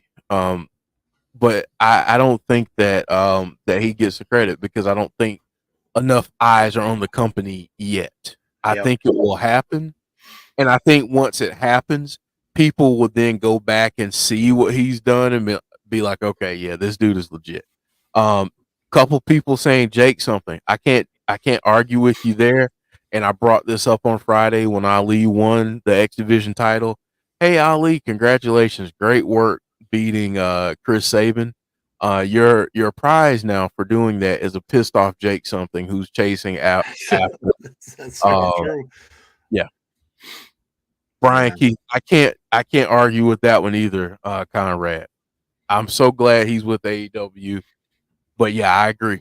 Overlooked for sure. For Yep. sure. Deanna saying speedball. Mike Bailey. Good Lord, man, what that guy does. Yeah. Good Lord. He's been in banger after banger as well. Yeah, he's tremendous also. Jody wants to know if my glass. Yes, no, you're not delusional. My glasses are yellow tinted. Yeah, they're blue blockers, but also light. My eyes have been getting like a little subjected to some of the lights and stuff like that. So like when I have my ring light on here, it sometimes bothers my eyes. So I got a pair of these, and they work really well. They keep out all that stuff from the phone and everything like that too. So no, you're not delusional. They are yellow. All right, great stuff. Great conversation. Thank you, Jody. They're from. I actually got them a discount from there. I got them from an accommodation from Best Buy, from where I work. So they're literally Best Buy blue, and they have the Best Buy logo on them, and that's probably why the lenses are yellow as well, because they're blue and yellow. So thank you, though. Appreciate it. All right, Jeff. I think we're going to favorite moments of the week. Yeah. Yeah. Let's go to favorite moments of the week. This is gonna be a tough one. This is going to be a tough one. This is going to be tough, guys. Play along with us. 3, 2, and 1. We are going to start at number 3. These are the top 3 moments of the week in wrestling for you and for us. So call them out. Go 3 right now, then go 2 when we go to 2, and then go to 1 when we go to 1. So everybody give us your number 3 wrestling moment of the week. Jeff, what is yours, man? These are going to be hard to choose. Yeah, this is tough. We may have a couple that are going to be A's and B's and all that kind of happy stuff, because there's a lot. Yeah, so there's a lot. So what was your number 3? For me, my number 3 was Nia Jax's performance at the Elimination Chamber. Yeah, I really, really thought that she gave one of her better performances. Put on one of her better matches of her career. Sorry. So yeah, that's my number 3. My number 3 is a silly one, but man, oh man, this guy makes me crack up laughing every time I see him, dude. When I saw that snippet of of R-Truth being on a plane or wherever the hell he was and saying, "Guys, I'm here in Austria. Where is everybody?" Oh, I lost it. I saw that actually before I got to see the Elimination Chamber, because he sent that out as a tweet. And then I got to see it. Oh my God, dude, is he funny? That man just can make you laugh. You might be having the worst day you've ever had, and then you watch something that he does and it just cracks you up. He's got a gift. He really does. He's got a gift, man. When he's done with wrestling, he should go straight into comedy. He just has that ability to make you laugh, and I was dying. I thought that was fantastic, and what a part of him not being. Where are you? You're not in Austria. I'm like, oh my God. You see Derek's comment. No, where to say he's now in San Francisco for Raws in San Jose. He's great, dude. I missed him so much. He's such a good part of that show, because he just makes you laugh. And that's my number 3. When you need a good laugh, you could draw on that from him, and it's a special person that could do that. Alexa Bliss Gamer says Drew McIntyre against Cody Rhodes. Meltzer eating crow after the Chamber. TNA says Jody. Bonus Baby says TNA no surrender as a whole. Conrad says ROH Supercard of Honor is announced and building AEW Revolution. Swackman said Moose versus Shelley title match. Drew winning the Elimination Chamber is James Grant. Big Dan said Bronson Reed becomes a father of the day at a father of the day of Elimination Chamber. Became a father, so he had a child that day. Yeah. Logan Paul drawing on the Chamber pod. Little Silver says Eric Young versus Frankie was his number 3. TNA No Surrender was Deanna's number 3. Becky and Drew winning the Elimination Chamber matches, says Damien. He's now a tie. Yeah, we're gonna have a lot of them. Cody challenging The Rock and the Chamber matches, says Brandon. A says Tiffy time. Bonker says TNA pay-per-view. Tazzy 743 in Cali. All right, man. Jeff, what's your number 2? All right, number 2. I feel like when someone's doing something well, you have to give credit where it's due. I've gotten a lot of hate DMs and emails and all kinds of other stuff because I've been critical about some of the things that AEW has done over the years. But I have to admit that their build to Revolution has probably been one of the best builds that they've had to a pay-per-view in a while. I'm just gonna be honest. I think it's been a little bit of a down time for AEW over the last few months for whatever reasons. I mean, I'm not here to talk about that. I don't want to disparage them because this is a positive. Um, but what they've done to build to Revolution, I think, has been great. And I mean, yeah, a lot of it is, a lot of the focus right now is on Sting's last match. But if you look at the rest of the card, I mean, Joe read it off. That's a heck of a card. Yeah, it is. That's a heck of a card. And they've had good storyline builds to every single match. So I think you got to give credit, folks. Like, and again, let me say this loud and clear once again for the people who hit me up and say, "Oh, you're just an AEW hater." No, I believe in being honest and transparent when it comes to what we're seeing and how I think we can be better. We should all, and I've been critical of TNA. I've been critical of WWE. I will continue to be critical of all of them. Hmm? I hate that too, Conrad. And but I just think that the build, I don't know, it's felt different for me for Revolution. It just feels like they've hit another gear, in my opinion, and I really like it. I'm really enjoying what they've done to lead up to this. So I'm excited for Revolution. But I think you got to give credit. They've done a heck of a job, and the hate is one thing. Like, I don't hate on anybody. I just believe in calling it like I see it. So, but yeah, that's my number two.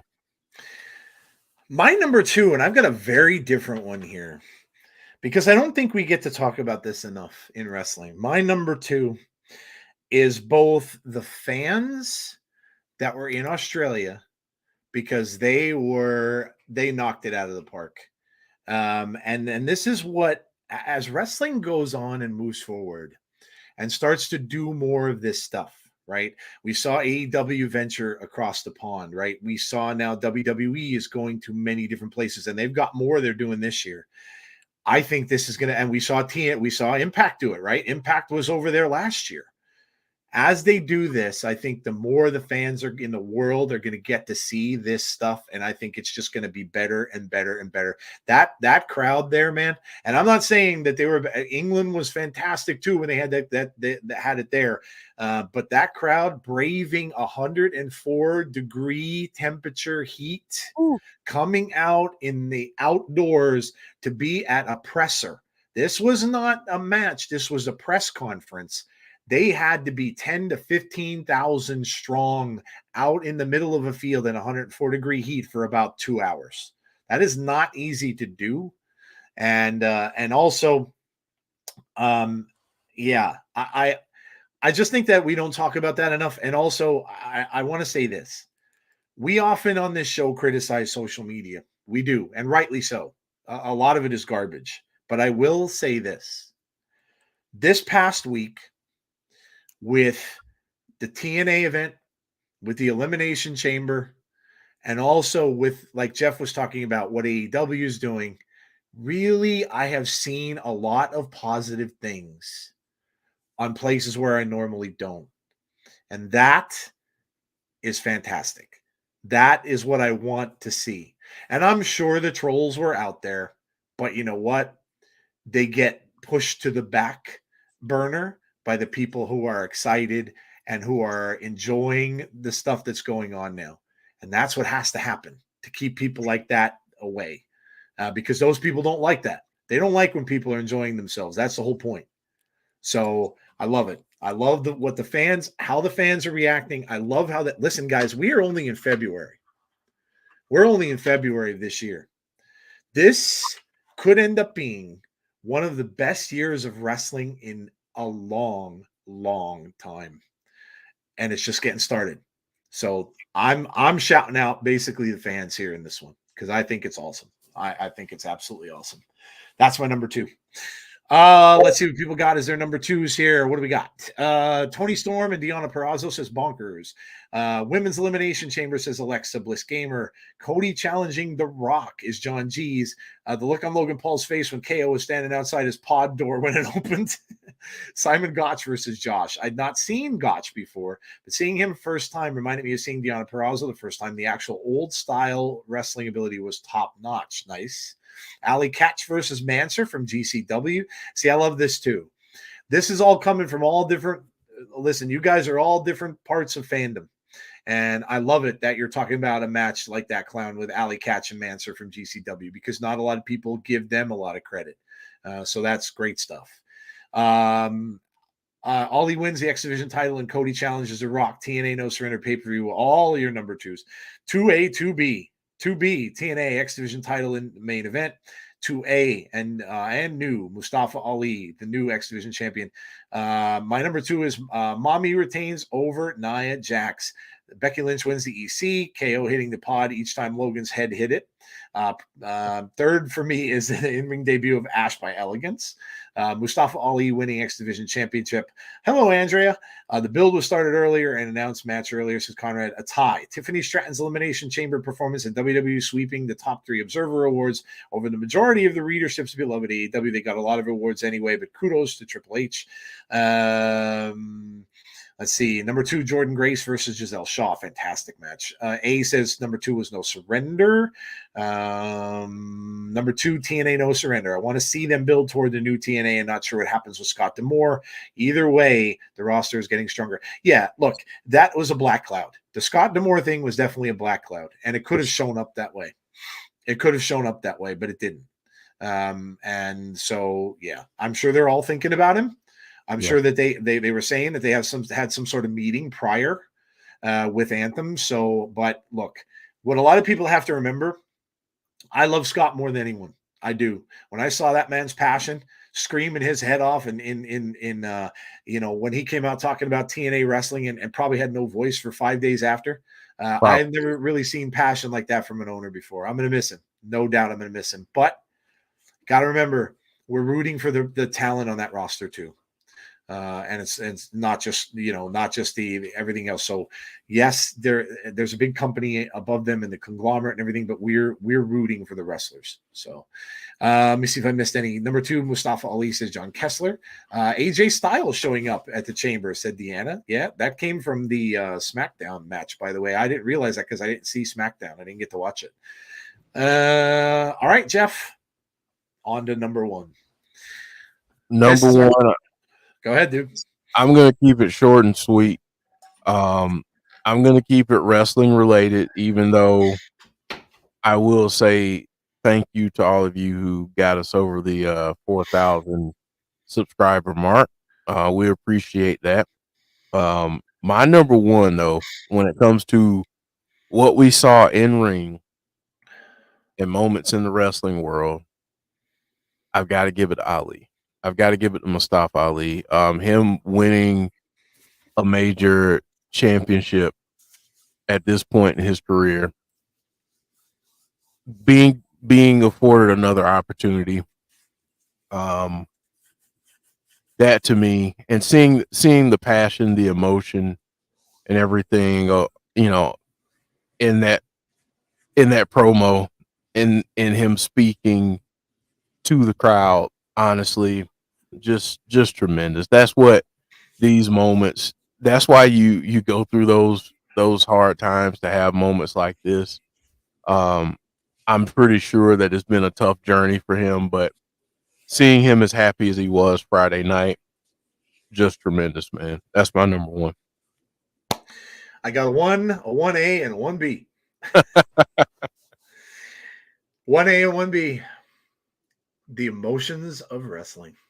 Mm-hmm. 2 of the best ones I've ever seen. And I've been watching this since I was about 7 years old. Jeff already told you about one of them. Very emotional moment. Very, very emotional moment. And I watching it with Mustafa and him celebrating, and then watching that after thing, I felt it.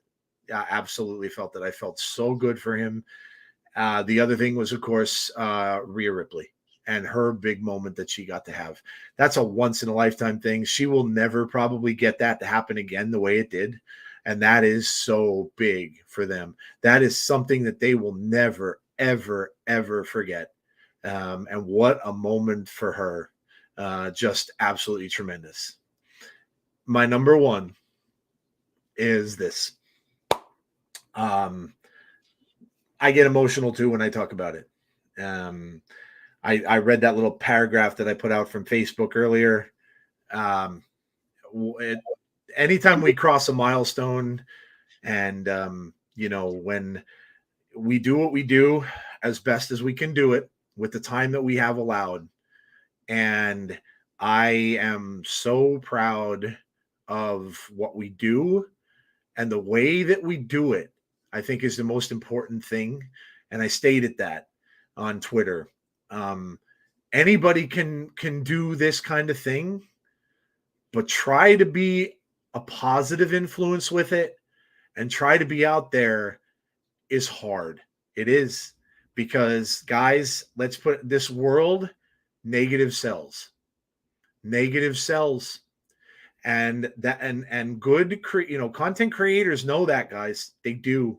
And the ones that have to be out there earning a living by it are going to do it because it sells more. So it is damn hard to stay positive a lot of the times. And so I am living a dream that I wanted to have years and years ago.